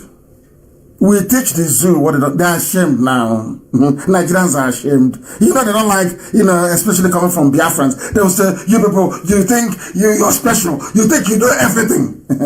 But with all due respect, we do. Very modestly, we do. We know everything. Do you now see it? That was the voice of an actor mimicking Obama, not Obama's voice. It is called AI. Hologram, artificial intelligence. That was why they ran to China, for China to help them. And I told the Chinese, if you deploy your software, I will expose you. And they're afraid. They said Nnamdi Kanu is a madman. And I said, I love it. I'm a miscreant. What do you expect from a miscreant? It is unadulterated madness. That's what we give you. Pure and direct, laden with common sense. That if you forget your prejudice, if my Yoruba brothers can forget their prejudice and embrace the truth, I'm sure some of them would have loved if I were to be a Yoruba man, but that's how Kanu made me a Biafran. Because they don't like really promoting whoever is not their own. I understand that is a herd mentality. I understand that. I also promote everything that is Biafran, so it's understandable. Some of them secretly wish that Nnamdi Kanu is a Yoruba man. I'm sure they do. But you have many like me there. Just encourage them. Encourage them. Encourage them and you'll be set free. I am going to play the whole clip for you, or should I say part of it, so you will understand. You will come to appreciate what we are doing. You will appreciate the depth of our persistence and the precision in terms of research. Precision. Because we have no guns, we have no bullets, we have no weapons. We are surgically dismantling the zoo. Surgical precision. With the truth as our scalpel. You know that thing they use in the theater to cut open the stomach. Scalpel is called, isn't it? Yes. We are dissecting the zoo. When I said we will collapse the zoo, they thought I was going to come with Air Force One, Air Force Two, fighter jet, roadside bomb, improvised explosive devices, all that rubbish. No. God in heaven said the only weapon you need is truth. Go there and dissect the zoo without fear. And that's what we have done. And today the zoo is gone. We are waiting for COVID-19 to finish. And we are going home. Who is trying to keep us in the zoo? Because if they start any war, the world will call them for a meeting and say, bring Buhari to us. And they're going to provide any Buhari. And I says no. So they can't even go to war. Hey! You see how it's done? Surgical precision. Surgical precision. Now they're getting in Africa and say, oh, what are we going to do? If we had known, we shall listen to the bishop and negotiated. All of you are in trouble. All of you in Asarok, you are all in one almighty mess. In a very big mess, I tell you. Elohim is my witness, you are in a big mess. Let me finish playing it, that the world may bear witness, that we, in our time, we spoke the truth. And indeed, the truth set us free. For Elohim said, for ye shall know the truth, and the truth shall set thee free. Today we know the truth. And the truth is what is setting Biafrans free. No bullet, no guns, only the truth. The force of it. I want you to listen very carefully, please. Listen. None of this is actually real. So let me tell you how we got here. My inspiration for this work was a project meant to preserve our last chance for learning about Holocaust from the survivors. Exactly. It's called New Dimensions in Testimony, and it allows you to have interactive conversations with a hologram of a real Holocaust survivor. A hologram! A hologram! A hologram! A hologram, not a human being. I want you to see this very clip that is being posted on my page. You will see a hologram. If you're looking at it, you will think it's human. You think it's a person. Nobody is there. It's fake. Hologram. That's what they're using to tell you. Oh, didn't you see him in the video? Oh, Buhari spoke in the video now. Didn't you see him? But bring him out. He's the president. They cannot bring him out. Because now we are prepared. Any day he shows his face anywhere, we pick up the... let me give you the secret. Any day they present anybody to say this is Buhari, as the idiot is coming out, and as soon as any picture is released, we take a 3D of the face. We begin to run it against the database of all the known faces of the old and genuine Buhari, and it will clock it to be false. Because in this very clip as well, I'm asking all Nigerian journalists, go there and you register. And it's a simple assignment. Go and you register on that. It's free for journalists. Go and register. Submit every video of Buhari from 2017 till now. It will all come back as false, as being a forgery, fake.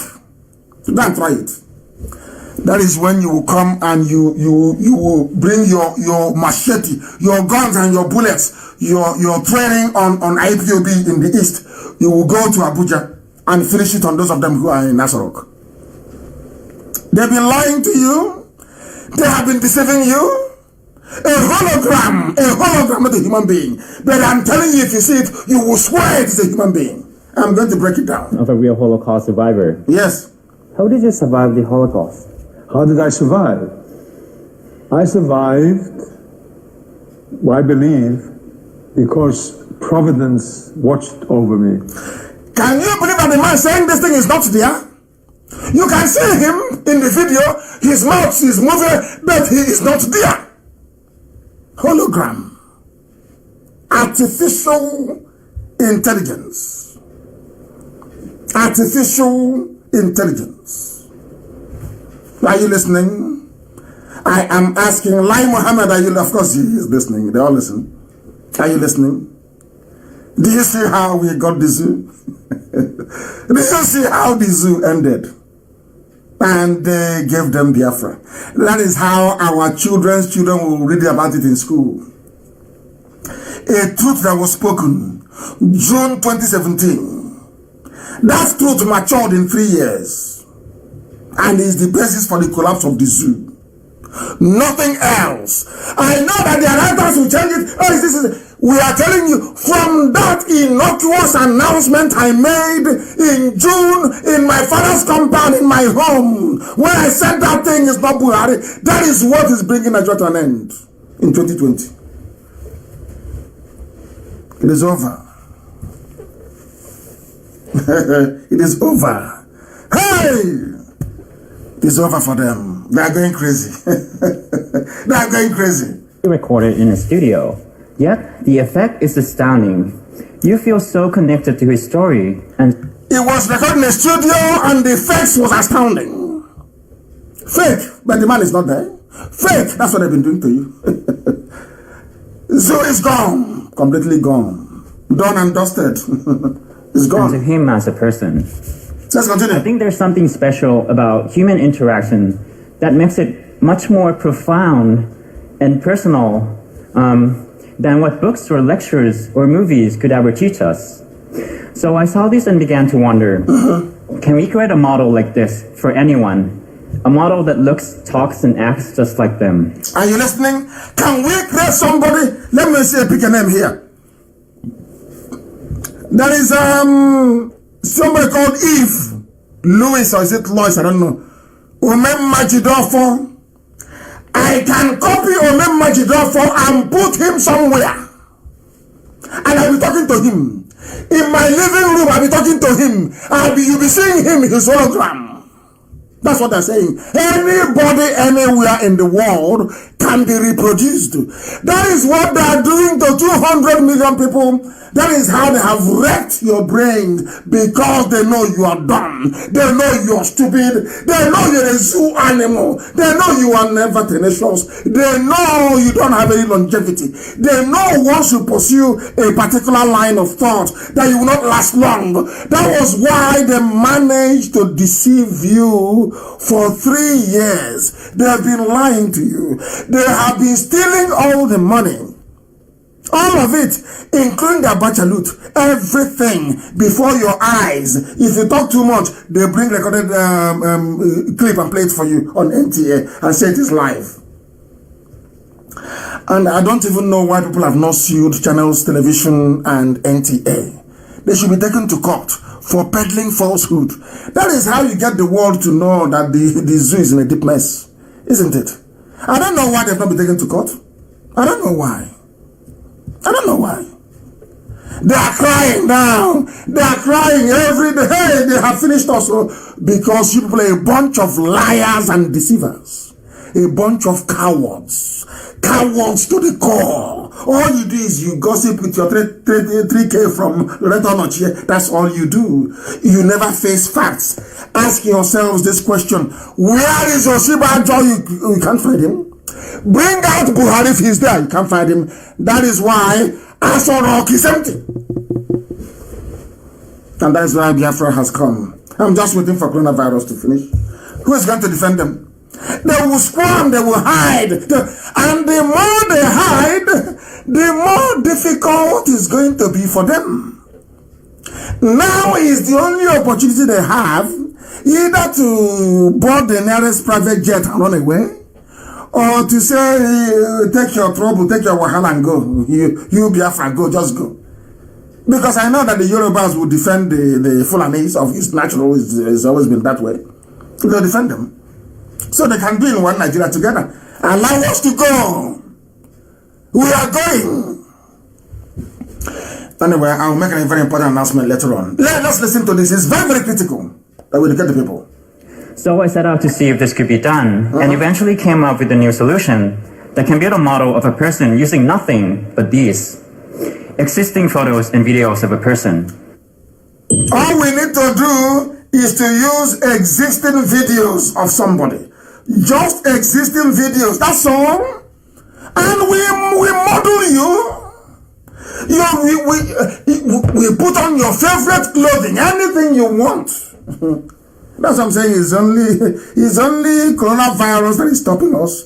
Because I am going to place Buhari in every country of the world at the same time, so that the zoo guy, by the time we finish with the zoo, if you say you're Nigerian, in any airport around the world, they'll deport you. From there, they'll deport you. If you don't want to be deported from airport, call Aisha now. Aisha is the one who is governing Nigeria now. She's the one who is ruling Nigeria now. Call Aisha now and tell Aisha, if you know what those mad people need, let them go. Because the image of what I'll do to Nigeria after coronavirus. Oh, what I will do to the image of Nigeria after coronavirus. Any ear that hears it will be buzzing for life. We'll put them inside the gutter where they belong. Where they belong. They're playing with us. They don't know who we are. But go, take your time and watch the video. And then next time, if you see an IPOB family member around you, you go on your knees and you thank them. Jealousy will not save you. Petty village tribal jealousy cannot save you. You can be as jealous as you like from now to the kingdom come. It will not save you. The zoo is gone. The zoo is gone. They should have listened to Prophet Ingila from time. A time will come when you want to negotiate and they will say no. Go now and negotiate.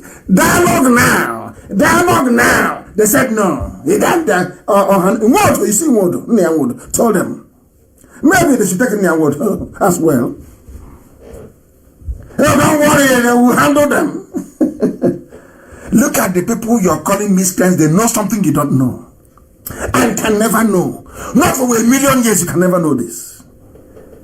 But I have to tell you that Elohim asked us to come for a purpose. It's called deep fake. Fake Obama, talking with fake Obama voice, accent, and mannerisms.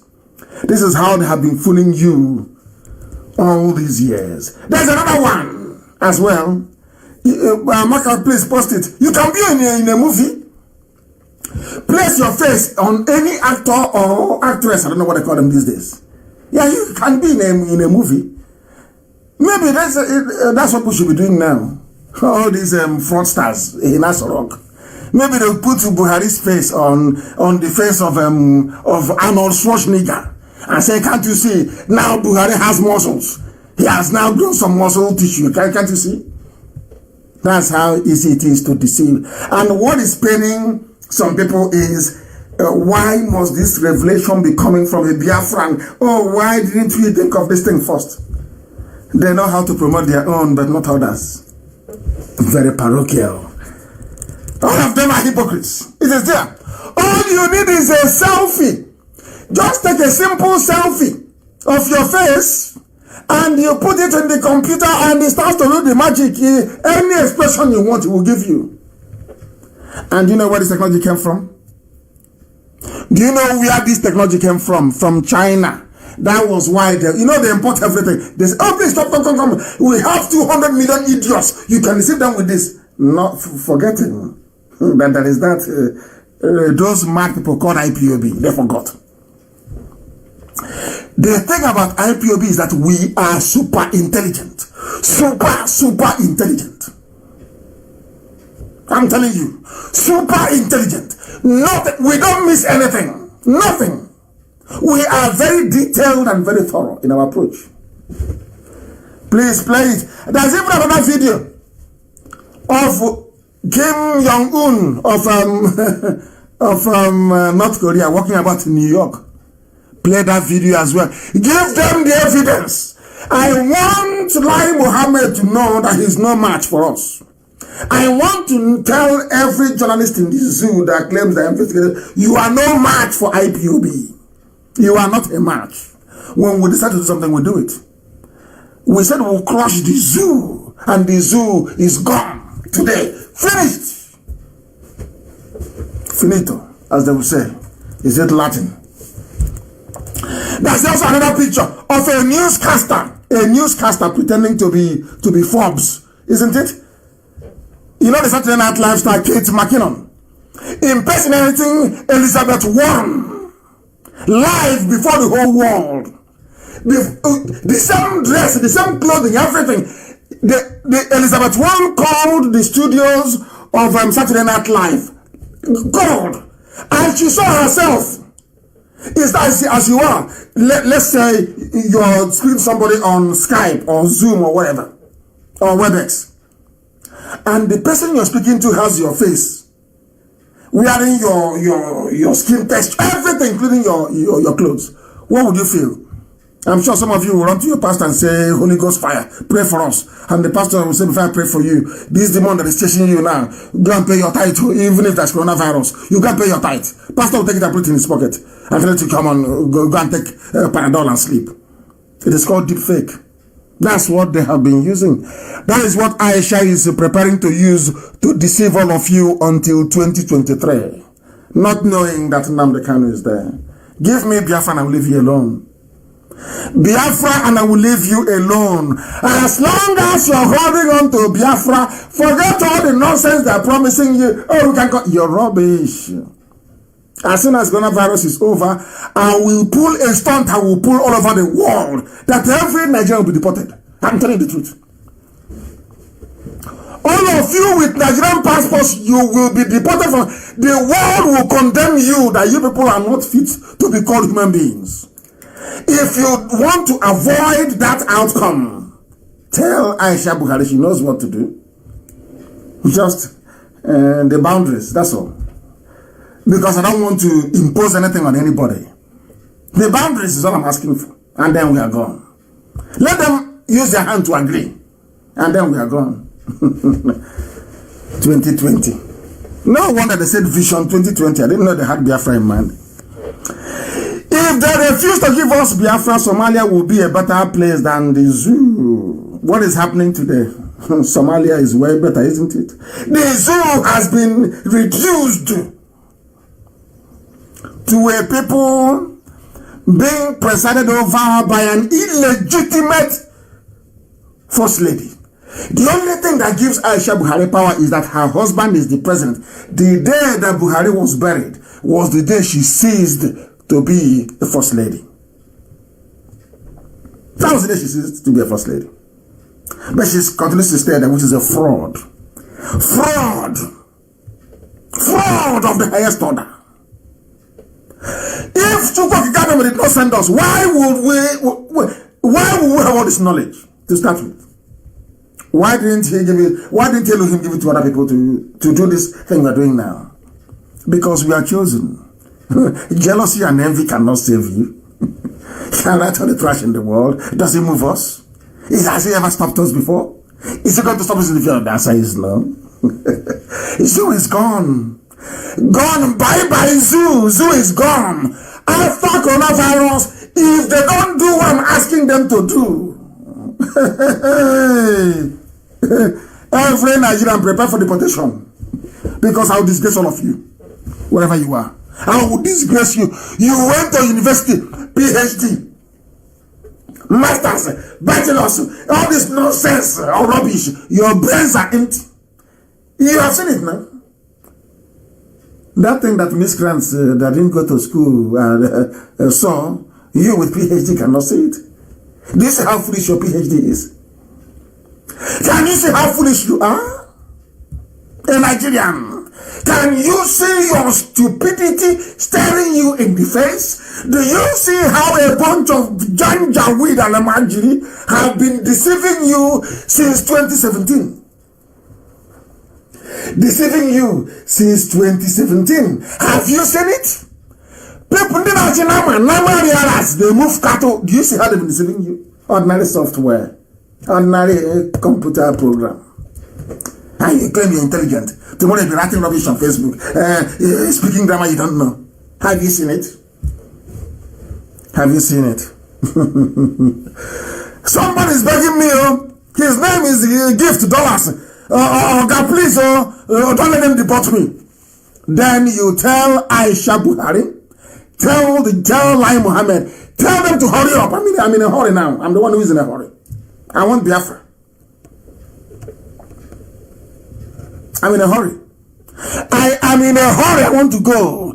Take your zoo. Take your zoo. Take it and get away from my face. I want to go home and be a free man. Biafrans will be free. Or else, after this coronavirus, I will display all the whole world, every major country. I will show them how foolish a Nigerian is. even the ones in their own country, so they will know. All of you will be deported. You know, when I was saying this before, I will break the zoo. Some of you are laughing. You can't do it now. You're boasting, shy. You know that stupid rubbish you say. You're joking, shy. Has it happened? Is the zoo not broken? Has it not happened? I'm asking you. Before your eyes, you will be deported from wherever you are. By the time I finish, you will see racism against you wherever you are. The world will speak. They will say you are an idiot. You're not fit to be a human being. Tell Aisha, she is now the president. Call Aisha and tell her, please, this is a madman. Give him what he wants, let him go. That's what I'm asking you for. So that the world may know that those who choose to be slaves to Fulani, they can go and be slaves to them. They can be dancing all Wambe with Fulani. That's their business. I want to be a free man. I want to be a free man. You can be a slave if you want to be a slave. Not Nnamdi Kanu. Heaven forbid. Heaven forbid. The zoo is being presided over by an illegitimate, an illegal first lady. Illegitimate. Illegal. And some of you are saying I'm a Nigerian. I'm a proud Nigerian. We are not sending anybody on exile in Biafra land, please. All those people, we forgive them because they're ignorant. They don't know. They're foolish. Elohim said we must go and set our people free. That's what we're doing. If you block our way, we will pulverize. We will not, because if we cross you, there'll be something left. It's called pulverization. You will not be seen again. You can see dust, but you will not be seen. You're pulverized. You're playing with us. You don't know IPOB. You don't know our might, don't you? You don't know how strong we are. The zoo is finding out how formidable we are. Unbreakable. Unbreakable. This family was ordained by God in heaven. He's unbreakable. He's a monster. IPOB is a monster. You are not witnessing it. They are collecting their own share, sharing money in Asrock. Even Lai Mohammed wants to steal his own money as well. Everybody is on the run. Everywhere is hot. Aisha is dishing out money now in foreign currency, in euros, in dollars. They are spending it, dishing it out. Unbelievable. Lai Mohammed wants NTA to compete with CNN and wants $500 million loan. They know the zoo has sunk. Everybody's preparing. Private jet everywhere now. The only thing keeping Nigeria together is cowardice. People who are afraid to do that which is right. Cowards are keeping the zoo together. They hide under their cheap Chinese phone with data bought with blood money in Abuja. They are the cowards. Legendary Zoological Republic. I love honey, you know. Useless people. We told them we'd destroy them. They thought it was a joke. Hey, you took a neck mouth. Oh. Has it not happened now? Let COVID-19 finish. I will display a masquerade that when you watch it, instead of you to shed tears, you will shed blood from your eye. Your eye socket will shed blood. The masquerade, when you see it, blood will come out of your eyes and not tears. That you may know that heaven sent me. That's what I do. And how do you know that they're failing? How can you tell? Because even their so-called elders now, they know. The people that gave you Buhari, the dictator, they are now running. They are now hiding. They are called the Northern Elders Forum. Their failures are now before them. They have seen their shame. Fulani have seen their shame. They have seen it. And now they are seeking to trace away, but it's too late. You can no longer retrace your steps. These are the people that campaigned for a brutal, intellectually challenged dictator to be rigged into power. These are the people. Our grammars are not. And I'm not speaking too much grammar. There's no need for it. Because it ends up confusing Africans even more. There's no need for too much grammar. No need for it. No need for it. It's very simple. Very, very neat and simple. Very neat and simple. It's over for them. I want to share with you what they are saying in the north. What they are saying. We have destroyed them completely and totally. Complete and utter destruction. We have destroyed them. I'm going to play this man for you. You won't believe it, huh? From the Northern Elders Forum. Listen very carefully. To tell that the issue is gone. For Fulani people to be talking like this, it's game over. It's over. And the history will say it was done by IPOB. Because I won't be alive. As some people will say, we cannot be alive after we must have died and suffered for the zoo to break. You will now come and claim credit from somewhere. You are a mad person. It can never happen, no? Never, ever, ever. Listen. Forum regrets Listen. that by any standard of judgment, the leadership of President Muhammadu Buhari has failed the nation in the area of improving its security.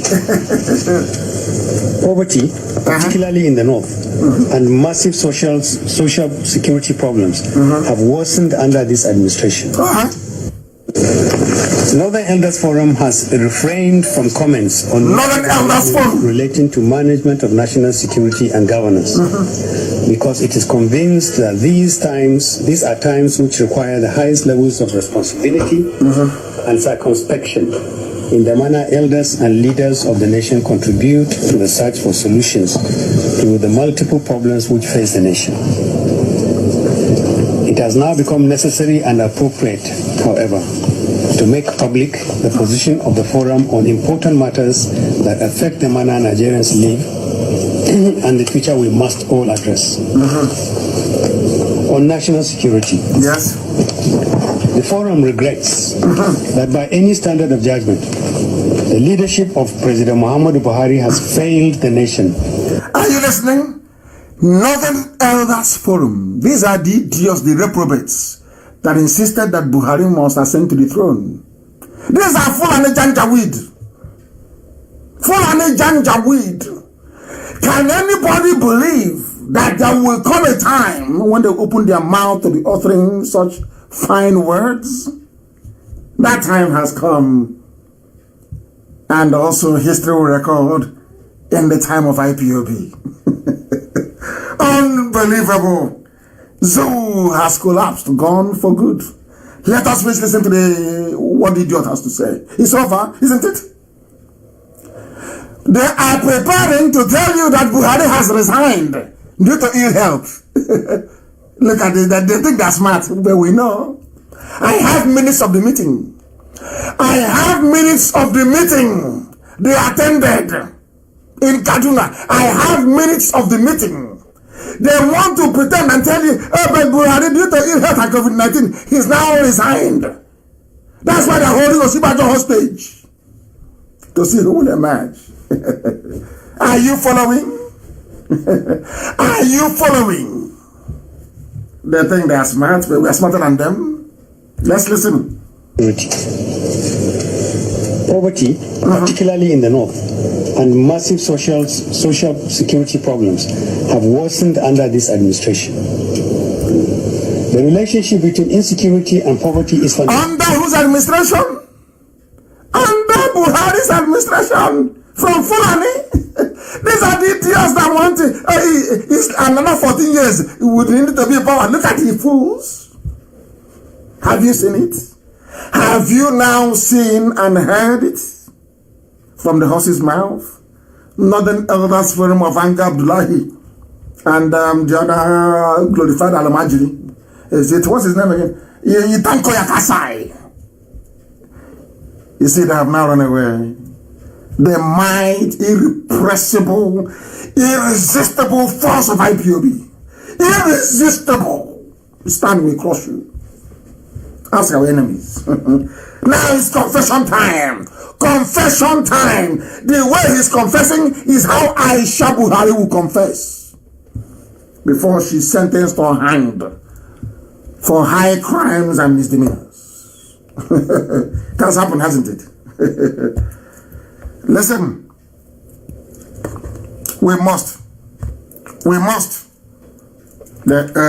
get it right. Useless people. Useless zoological republic. Useless to the core. They think we're mates, that we are joking. This your Biafra you are doing. This your Biafra you are doing. Social security problems have worsened under this administration.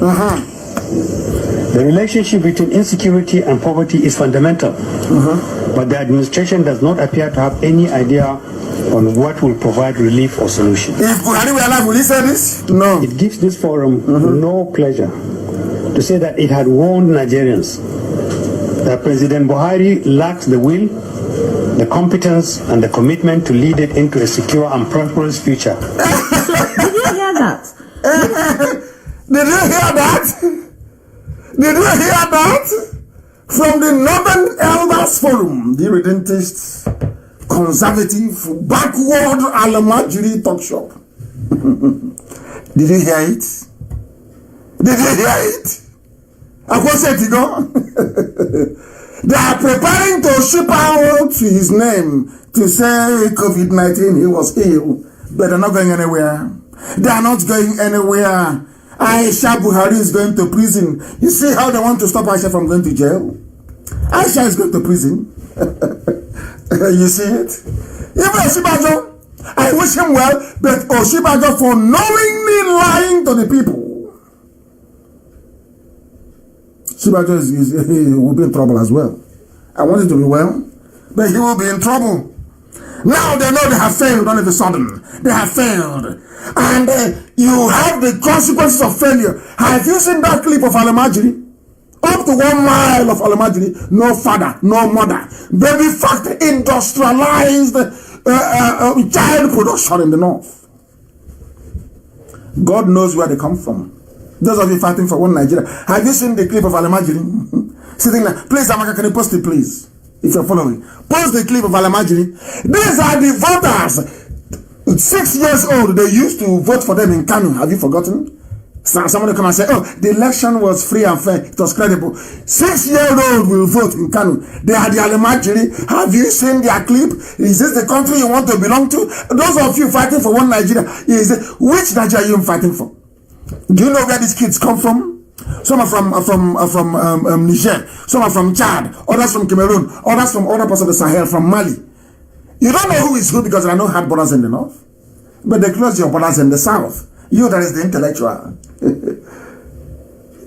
Abakari closed your own borders in the south. But their borders in the north are open. Any Alamajiri can come from anywhere in the Sahel and come in. And now they're moving them to the south. And all of you are there, you're attacking IPOB and Nnamdi. You see how, anyway, of course they are fake. Some of the accounts you see are not owned by people. It's just computer generated. They paid the money in Russia and in Israel to generate fake accounts. The Rata Mochie and Femi Adesina. And Garibashev, in fact, actually negotiated the deal. So some of these idiots you're seeing here answering stupid names, they're not human beings. They are computer-generated names. If the Northern Elders Forum have rejected the administration being run under the name of Buhari, why would a Yoruba person support it? Ask yourself that question. So some of the things you're seeing, they're all fake accounts. It's fake. It's just like the AI we're talking about. It's just like that thing in Asadok claiming he's Buhari. They're all fake. There's nobody there. They're all computer generated. That is what Loretta Onochie is doing. That's her job. He was an American man. I don't know if he caught coronavirus as well. a man called Mr. Green, married to an Igbo woman. He is an American man who is running their counter social media team. It's all fake accounts. If I'm asking anybody supporting the administration of Aisha, I'm asking you, because now Aisha is the ruler of Nigeria. If the Northern Elders Forum can reject the administration, how about you? These are the people that killed, blackmailed everybody. And the zoo is buffeted, and to an extent, Biafrans as well, on both sides. Now is vaccine. And as I told you before, all the Chinese scientists are experimenting with you in Kanu. And all the Nigerian doctors are in TV studios, as I told you before. And none of you actually knows that Bill Gates World Health Organization, I call it Bill Gates because he is the one that funds them. Do you know that World Health Organization is in the zoo called Nigeria? They were the ones that persuaded these criminals who are on the run now to agree that Nigeria will participate in the vaccine. Are you aware of that? Are you aware of that? And Nigerian doctors are saying no, but they will not listen. And I'm saying no vaccine. If you bring that rubbish to Biafra land, we'll take it and we'll inject you with it. We don't want any vaccine in Biafra land. We do not want any. We don't want. Go and test it in Oyibo countries. Go to Europe, go to America, go to China. Before we start any vaccination, let the Chinese vaccinate first. And I'm telling BBC Igbo, because BBC Igbo, they have come to kill us. They are their propaganda arm to get into us. BBC Igbo, go and tell your masters that we are not ready for any vaccine. We don't want it. We don't want it. Not at all. We don't want any vaccine in Biafra land. The video is there for the vaccine. And if you want, you can watch it on my page. What gives me greater concern is the advancement of the Janjaweed foot soldiers. They have come. They call it the Alamajiri dispersal policy. What they have done is to send their army. I knew that El-Rufai would do this. El-Rufai was the man that armed Fulani terrorists, the headsmen, to strike in southern Kaduna. And he actually paid them money. He came out and he said, I paid them to stop killing Nigerians. And I know that El-Rufai wanted to inherit the mantle of Buhari as the hitman of the north. That's what he wants to do. But he has failed. And today we are telling El-Rufai, I am today instructing all the governors in Biafra land, send all those Alamajiri back to Kaduna. It was El-Rufai that organized the dispersal program of Alamajiri. These are sleeper cells, they are coming. And they are coming to kill. They are coming to take over our land. They want to cause mayhem and trouble. What they want to do is this. They know that there is no Buhari, there is no Sibajo right now. So what they want to do is to start chaos so that the world will be focused on the problem, on the breakdown of law and order in Nigeria, rather than asking questions as to why they have been lying to the world about Buhari being alive when all the period has been dead in Saudi Arabia. That's what I want to do. Is another diversionary tactics. Is another attempt to deflect the world's attention away from what is happening in Asorok. So they send them down. The arms they are going to use is already in Biafra land. They have it everywhere. And their backup is the Nigerian army.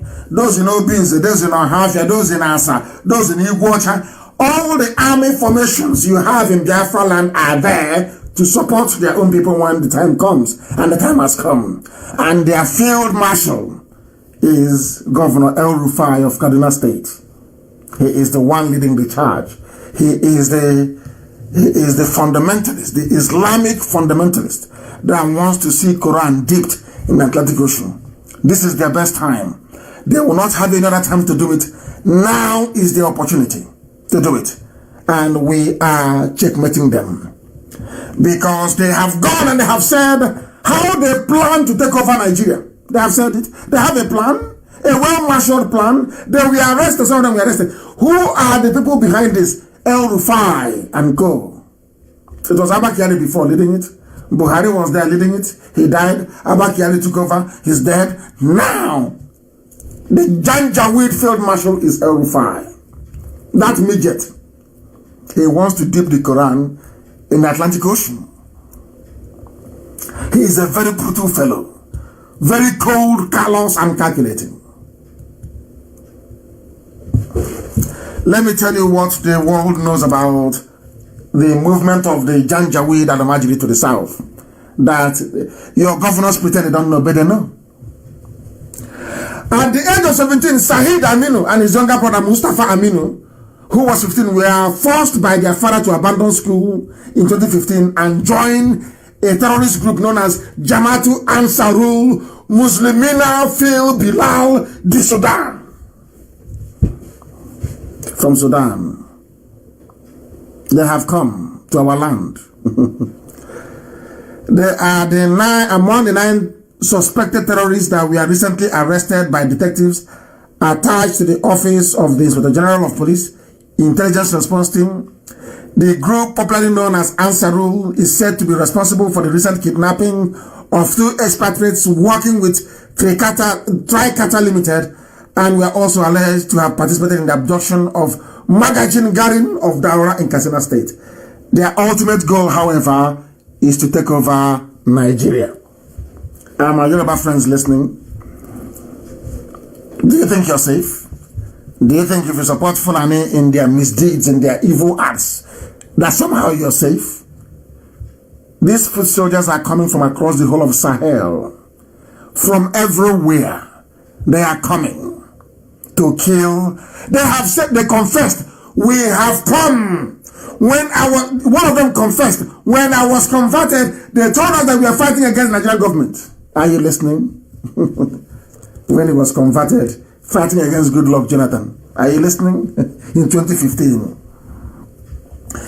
This man, unbelievable. Let me give you their names. Shuaibu Ahmadu, Aminu Shuaibu, Isha Khalid, Yusuf Abubakar, Awal Umar, Abubakar Isa Muhammad, and Abubakar Mustafa, all of who confessed to be active members of this terrorist group drafted in to come and take over Nigeria. They are in the custody of the Inspector General of Police. So you can't say IPOB made it up. This is why when Yorubas are conniving with the Fulanis, they must be aware of this. This is what they're conniving. Anytime you say, oh, one Nigeria, anytime you see an Manjiri, Aboki tell you about one Nigeria, this is what they are planning for. They want to take you over. They want to take you over. Have you seen it? Ask the Inspector General of Police and he will tell you. Don't ask me. Ask your Inspector General of Police. They will tell you about the group of terrorists under the direct supervision of El Rufai, overseen by the Nigerian Army. I remember when we raised the alarm that Nigerian Army coat of arms, insignia, as you say, contains Arabic words. One idiot that claims he's educated, sir, it doesn't matter. The army is from the north. Can you believe such rubbish? In a secular country, a country that wasn't colonized by the Arabs, the army insignia is in Arabic. In Arabic. And you're talking about one Nigeria. And you have people who are Christians serving under this banner. And I will tell you what it says. That thing is scribbled under the star in the banner in the insignia of Nigerian Army. Let me tell you first of all what it means. It means that the loyalty of the Nigerian Army and their allegiance lies with Islam and Saudi Arabia. That's what it means. And they are there to provide support for the Janjaweed army. The Nigerian army barracks in Onisha, the one in Obinze, the one in Asaba, everywhere. They want to build a new one in Abo. They are bringing this army in.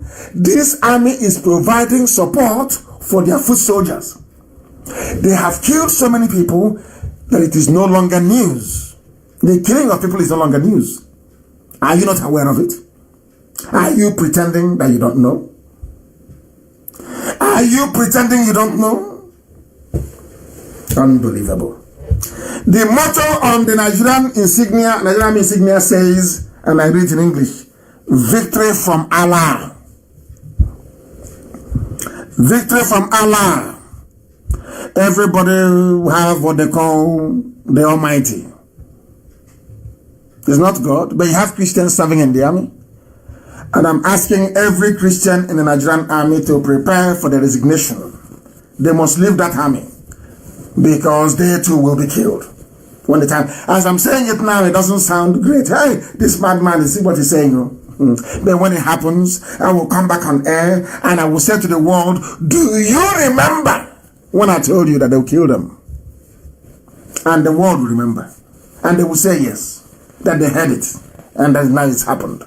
Every Christian must leave the Nigerian army, go back to your towns and your villages to defend it against the people that we are brought in to be supported by this same army to conquer our towns and our villages.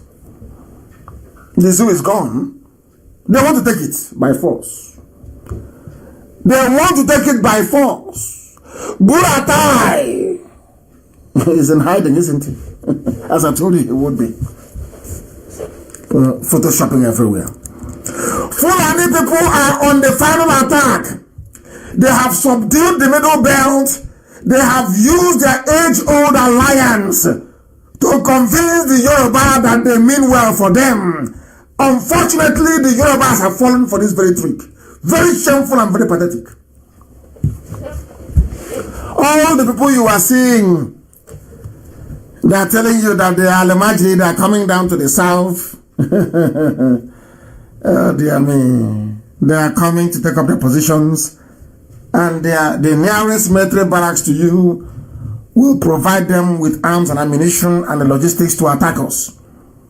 They have come on a suicide mission. Most of them know that they will not go back. But as long as the cause of Allah and Islam is served, so be it. So if we fail to do something now, if the governors fail to do something now, if those that claim the love of people fail to do something now, we'll be fighting a rearguard action. That is something that the world must understand. The world must know this. The Fulani that we saw, there are almost 1 million of them heading down to the zoo, where they are being received by Fulani soldiers.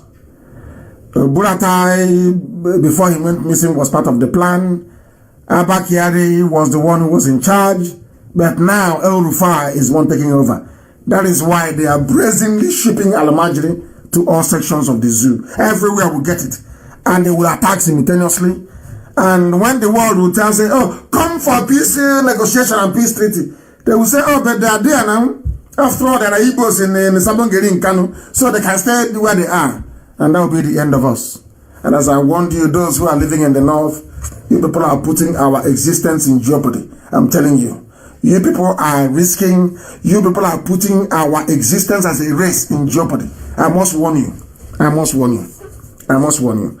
And as they are moving down, what is the response of the various border police in Obolafo, in a border town? The Janjaweed police are busy collecting bribe and allowing these buses to come through, allowing the trailers to come through, allowing all the Congo carrying people to come through. Very sad indeed. Very, very sad.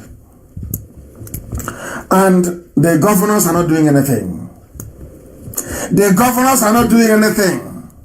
It seems to me that the governors we have in our land, with the exception of Wike, perhaps, they are all in cahoots with these people to invade us and to kill us, all of us.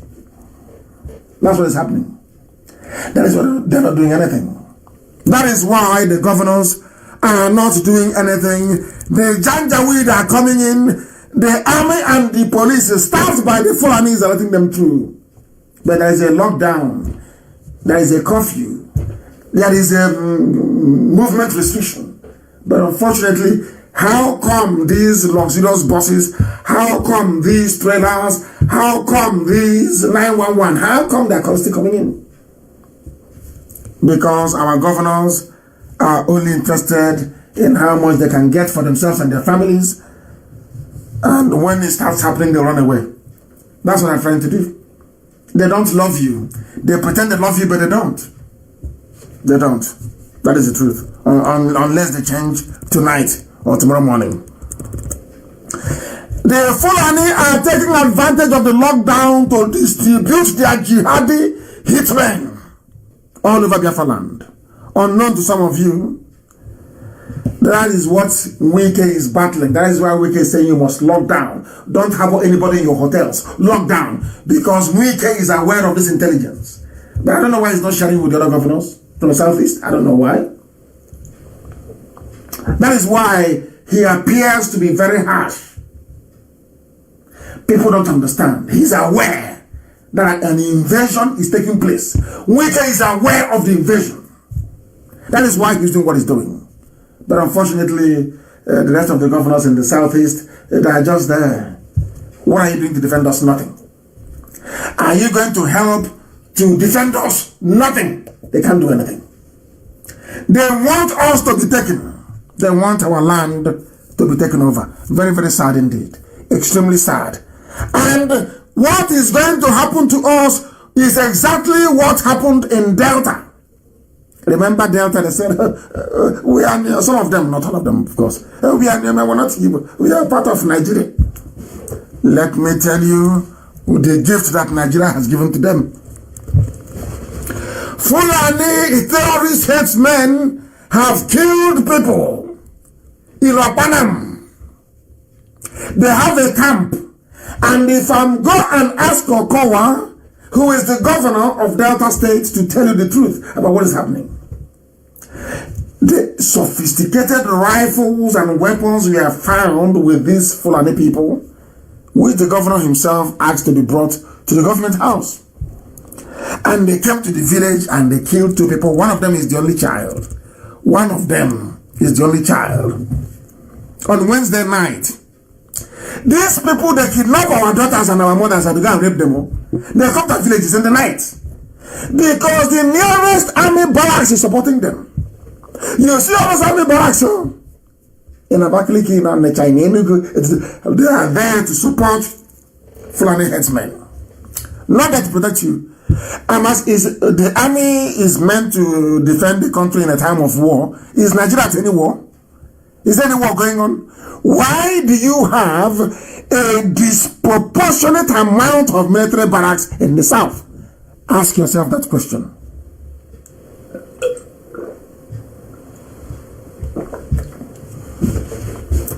Ask yourself that question. Why do you have a disproportionate amount of military establishments in the south? What are they doing for you? Is anyone invading Nigeria from the sea? Is anyone invading them from anywhere? Why do you have military barracks? They need to instill fear. They need to control you. They need to kill you. They need to support their fellow terrorists to kill you. Now you know it. If you are a southerner and you are serving in the Nigerian army, all you're doing is to help the Janjaweed, the Fulani, to conquer your people. That's all you're doing. I know some of you start calling me and saying, but we cannot feed. You stay in the Nigerian army and keep feeding in the Nigerian army. You are fighting within, or you are serving in an army whose ultimate goal is to enslave you. That's what you're doing. And they should realize it the better. They came to Akbanam, they kidnapped a woman, they raped the woman, then the committee gathered their vigilante to go into the forest. And the person was that the man that was given vision is Emeka. One of his members was killed on the spot. You went to ask for your mother that was kidnapped. That's how they give diseases to our mothers in the village. They kidnap our mothers, they rape them, they kidnap our mothers, they in broad daylight. Even the newspapers never ever report it. But you have governors, they are doing nothing. 2023, another set of idiots will come out and tell you, please vote for us. But thankfully by then we are gone, because the zoo is crumbling this year. Must crumble this year. It must crumble this very, very year. They are there killing people. They killed 2 vigilantes, 2 of them, for no reason. Give us our daughter that you kidnapped and raped. Okay, give her to us. You have raped her. Give her to us. They said no. They killed 2 of them. Fulani, are you telling me that Igbo people can go to the north and do such a thing? They will destroy everything. But that is how they have frightened and they have cowed you into a situation where you can no longer speak. They come to your house. As I told you in 2012, they will take your daughters, they will take your mothers. Nobody will do anything about it. Is it not happening now? Everything I tell you comes to pass. Absolutely everything. And Governor Okowa is aware of what is happening. Will they do something about it? I very much doubt. Absolutely nothing. Okowa is a witness to what is happening, to the sophisticated weapons these Fulani terrorists are carrying. They come into our land, they pretend, and El Rufai is the one in the north, remoting everything.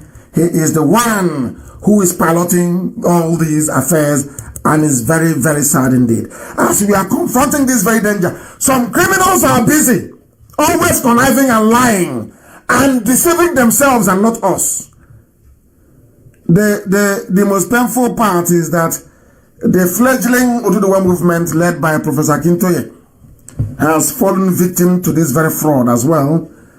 Yoruba media that have for so long been looking for a way to whittle down the power of IPOB are now promoting a piece of news that is worthless, that is junk, more or less. And I'll tell you why. I will tell you why. UNPO that Professor Akintoye registered and Wazirike said he has registered as well is nothing. I repeat, it is nothing. It's an ordinary NGO. It's like IPOB organizing a few independent movements around Africa to say, come, let's go and to ECOSOG and start representing your interest.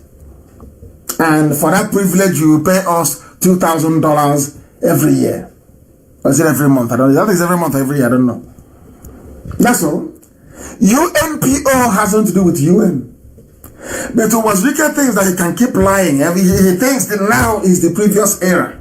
Because we no longer talk about him. He thinks he can come out to lie and to deceive. Now Biafra is at hand. He wants to start lying.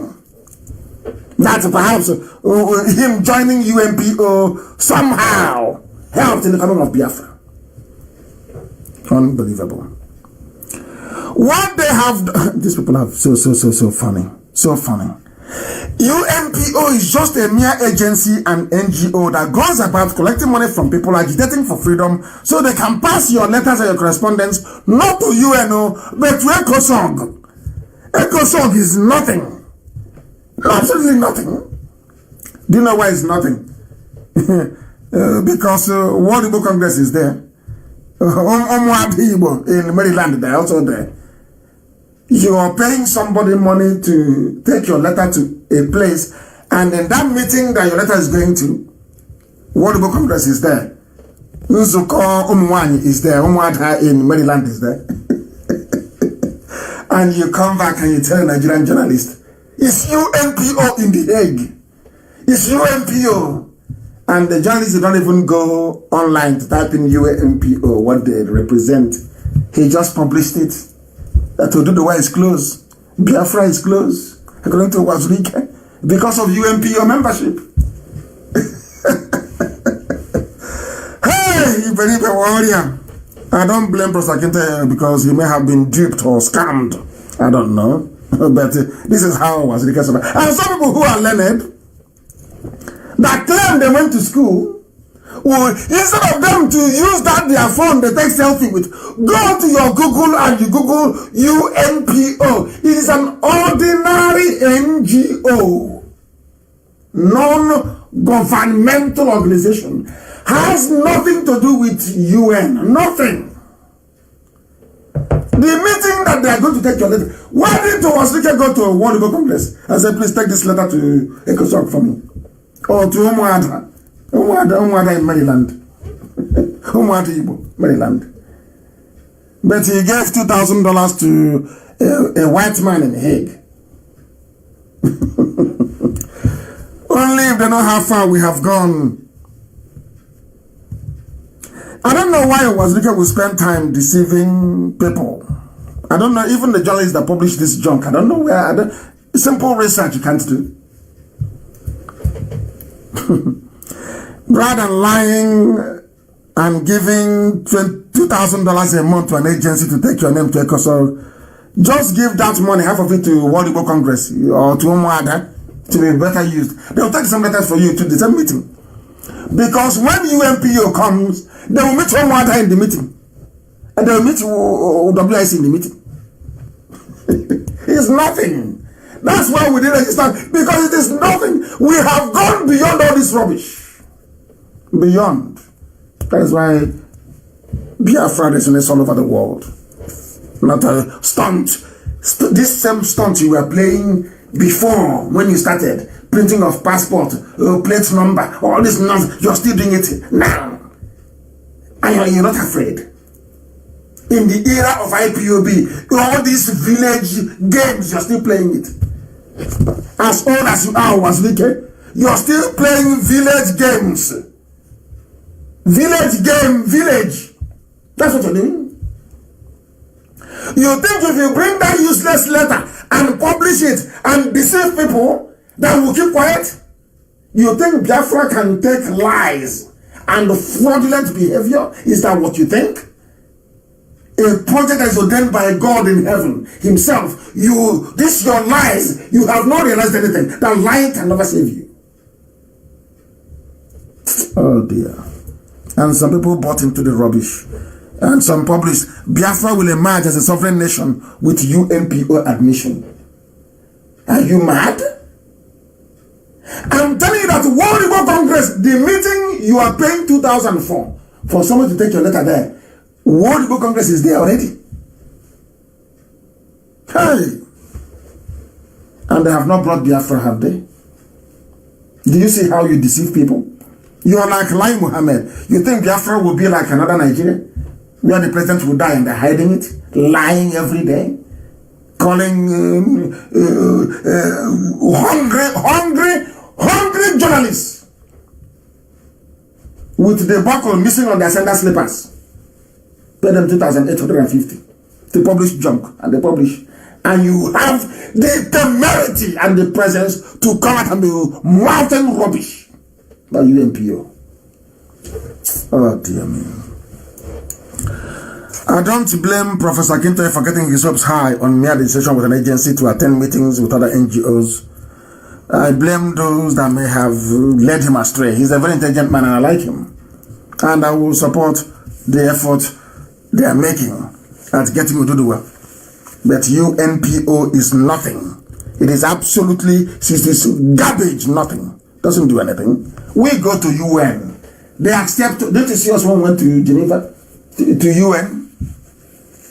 If you don't, why don't you ask them, did you host Nnamdi Kanu or not? Write to UN and ask them.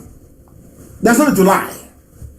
You're writing, you're paying somebody $2,000 a month to take a letter to an organization that can't even attend meetings that IPOB are attending. Hey. All because you want to sound relevant, that you're doing something. So as we are collapsing the zoo, as Chukwuka government is collapsing the zoo this year, you claim credit or part of it. Oh, can't you remember? We joined the UNPO, you know. That's why this is happening. See how you lie. You're as old as you are, you're still lying like a little baby. Unbelievable.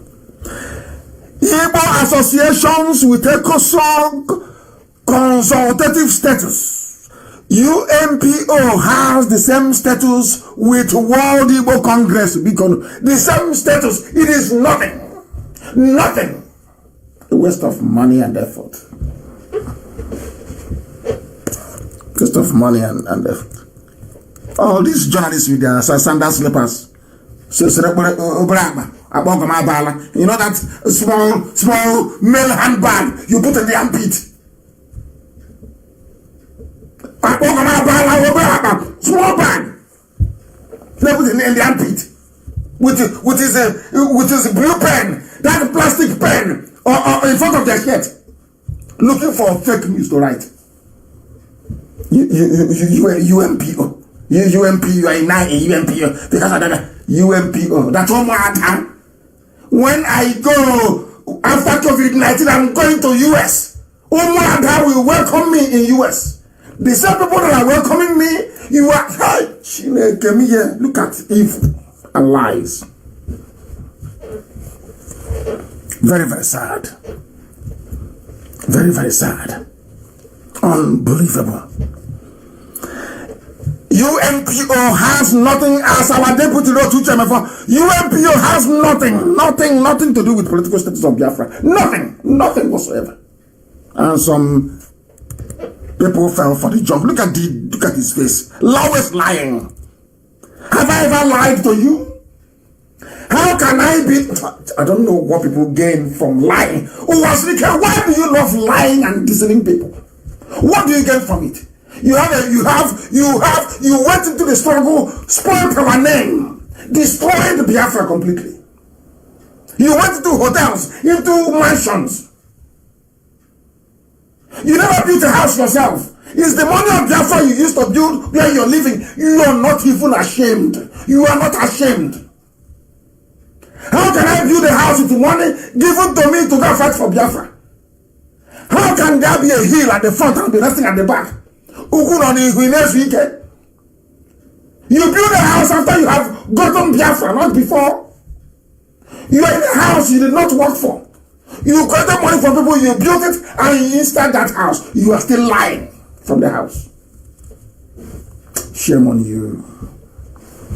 Shame on you. Always lies. Lies. When I went to UN, you saw me.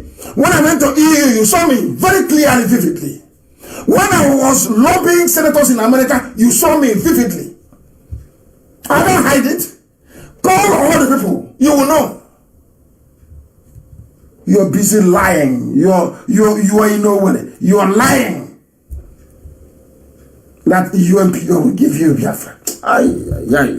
No longer Biafra passport or plate number. It is now UMPO. Anything you find to lie with, you lie. As old as you are. You should be a Nigerian. You have no business to do with Biafra. You have Nigerian blood in you. Very, very sad. Very, very sad indeed. Unbelievable. Who are the people that go to meeting with UMPO? All of you are jumping up and down. We are in UMPO now. Who do you go to meeting with? I will tell you. There is a group called IFEND for Women's Development. They are part of ECOSOGO that UMPO is part of. That UMPO is registered with. There's another Nnamdi, even Nnamdi, Nigeria. Nnamdi was in the zoo. That's a part of it. Nnamdi in the zoo. The people you went and paid $2,000 to receive that useless letter, you convinced a wretched journalist to publish that you're not getting Biafra through UMPO. Nnamdi in the zoo are also members of ECOSOG. It means nothing. Rubbish. And of course, World Igbo Congress. UMPO is a branch of UN. Can you believe such nonsense? We kept quiet all this while because if you keep your mouth shut and keep lying to Masop, the 200 or 300 you have left, that's okay. Because we respect the achievement in this very effort we are in. But for you, as the leader of Masop, to come out and be lying in the open, Biafra cannot be built on lies. Biafra can never be built on lies. Not now, not tomorrow, not ever. For your information. So you are warned. You are warned. You are warned. Instead of you to respond to what is happening, to the invasion of our land, you are busy talking about rubbish. Talking about UNPO. An ordinary, a wretched group based in The Hague. You are paying them money to attend a meeting with Omwada. You don't know that meeting they are going to discuss Masop. Your Omwada in Nigeria is there. You don't know? And you're... Unbelievable. Unbelievable. Anyway, that's the last I'm going to talk about him. I hate lies. All these your stupid lies. Take it and keep it in your mansion. You built with money. You think because you built a house with money given to you to fight for Biafra that others are like you? That I'm like you? Anyway, when you're not, poor people shouldn't be in freedom fighting. I keep saying it all over and over again. Over and over again, people are dying, being shot dead by customs, by army, by police. Terrorists are on the prowl, destroying and damaging every facet of life. And people are telling me they are proud to be Nigerians. And I have an update from Mbise. That Supreme Court governor. I'm sure people know that man and they can reach him. Tell Hope Uzodinma that he is looking for our trouble. Those that put him in power are dead. The zoo is crumbling. Not too many people start saying, oh, but he's your brother. Pity him now. I am telling Hope Uzodinma, you spent many years as a fraudster in Lagos, duping people and making money. Put your hand in your pocket and pay your friends 8 million if you want.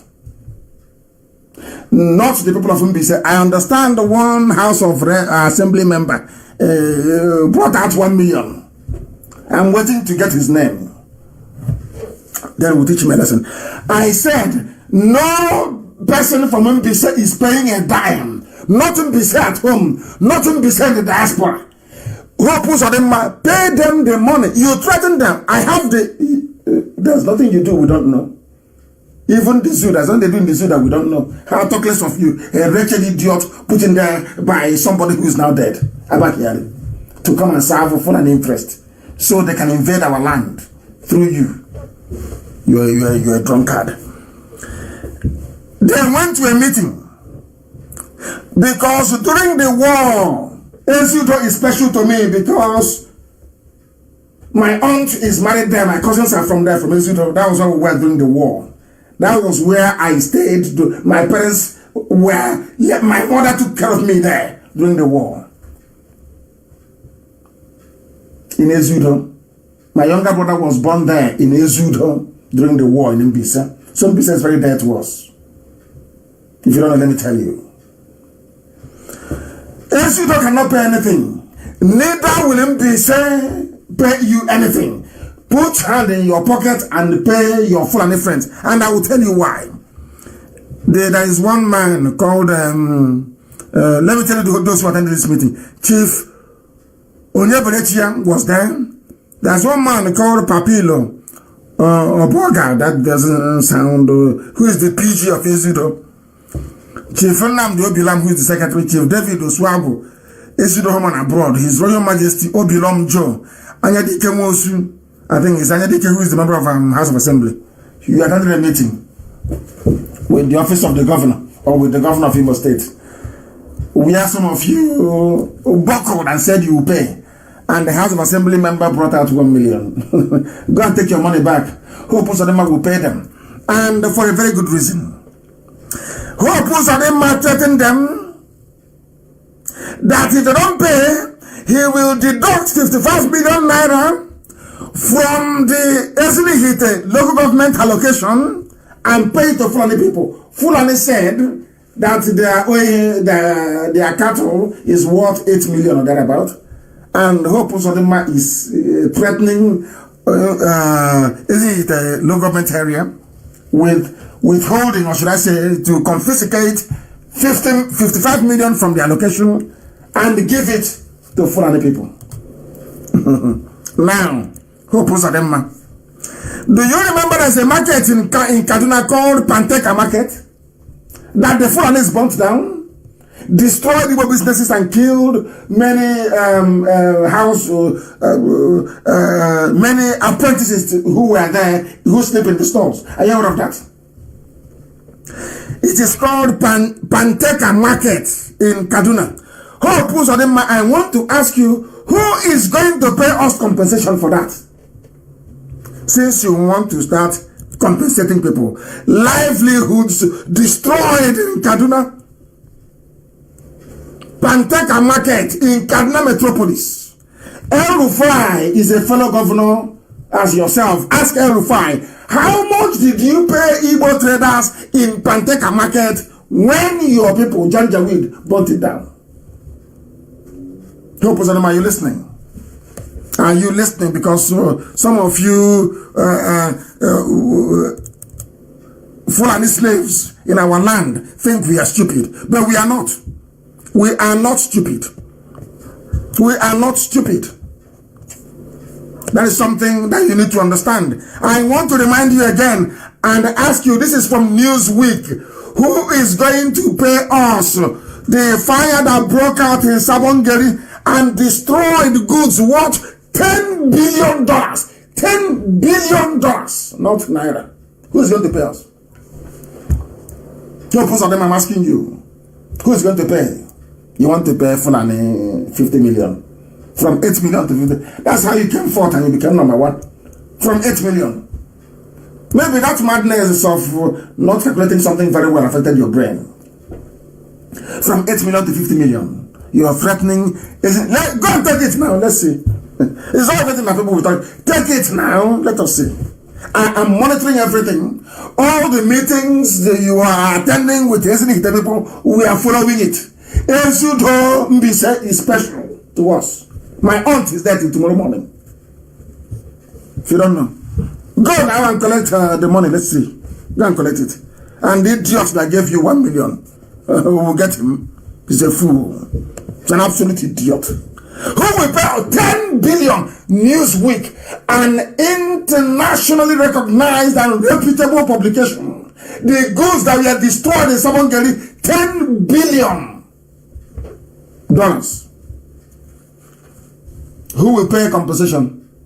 Who will pay? I'm asking you. You're a drunkard. You are a drunkard. You are the reason why Fulani is getting away with murder. Spineless, weak men. Weak men that they gave us in Igbo land and across Biafra land. Weak men, weak, you are weak. Spineless. Cowards. You are the fools that they gave power to. That is why all of you are as daft as you are. They're invading our land, and all you can do is be asking for compensation for people that have come to kill you. You didn't hear what happened in Delta? I don't know what is wrong with us, the type of fools we have. Our land is being invaded, and all that some people are interested in is to go and look for land to sell. And as I have warned before, in Okpunuvute, in my town, opposite Golden Guinea is not for sale. There are some criminals, they know how serious we are, they want to sell. They know they're advertising it for sale. If you give anybody money, you're wasting your money. It's gone. Because if you don't demolish those things, we'll demolish them for you. It will be demolished for you. It's a communal and an ancestral land. It is not for sale. It will be demolished. Don't say I didn't do. I tell you things if I do them. Don't tell me tomorrow they didn't want me. If you go and take your windows, take the ironworks you have in the houses, because they'll be demolished. They'll be demolished. I don't know what is wrong with our people, and I have no idea what's wrong with them. And we are very close, very, very close. This year, the zoo is going to fall, because after coronavirus, the zoo will be forced to produce the original Buhari, or they go extinct. Simple. And instead of us to put all our energies into making sure that the zoo is extricated, some people are busy lying. Lying. Others are busy trying to appease the Fulani. Others are busy looking for land to sell. What is wrong with you people? My goodness. If your house is opposite Golden Guinea, in the ancient lands of my ancestors in Okpunuvute, go and remove the valuable fittings in those structures, because they will be demolished. Demolished. So in your next life, you don't go and buy ancestral land from criminals, from people who are unemployed in the village looking for land to sell. Mad people everywhere. If my father were alive, I won't be saying this. I will not. I won't have it because he's the king of it. I won't say it because he's no more. That's why I will have to say, because somebody needs to protect the poor and the vulnerable. Very, very important. That brings us to the end of our program this very day, a day that the zoo effectively ceases to exist. The day that the world now knows that Aisha Buhari is in charge. And the day also that we know how they have been faking it, how they have been lying, how they have been deceiving each and every one of us. But no more. Because in his infinite mercy, Elohim an innocent IPOB, that even the blind may be able to see. And I believe that we have now alerted the whole world that even the zoo animals, those who see themselves as used tissue papers, they can now appreciate not only our tenacity and our formidability, they appreciate our truthfulness, our sincerity and our sense of purpose. That is why, as always, without hesitation, fear nor favor, we decree and declare that Biafra is our religion. And here on Radio Biafra is where we worship, because Elohim is our God. I thank you all very much for listening. From me, from here, it is good evening.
Another Savior. Holy, holy, holy, holy, Adimebujuku.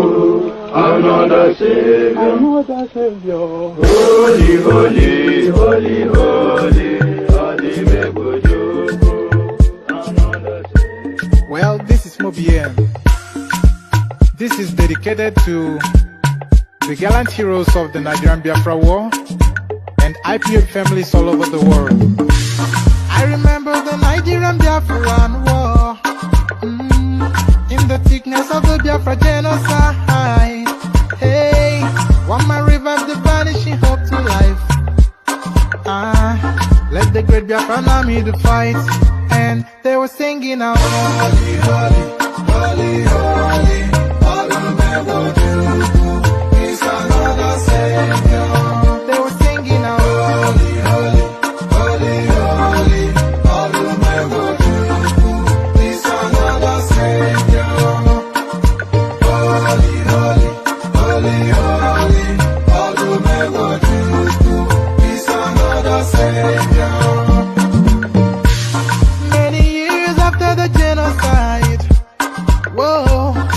Another great leader has risen up now.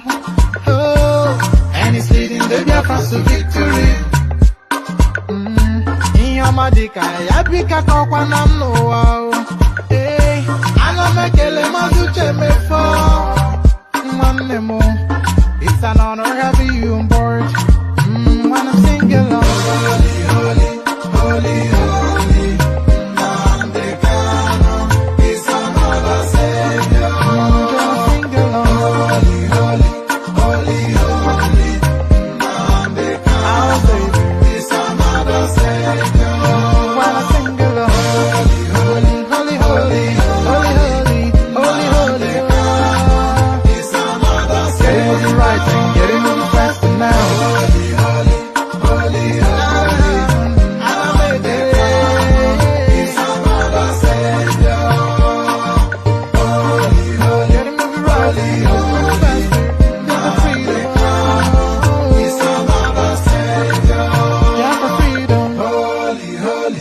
holy, holy. Nnamdi Kanu is another savior.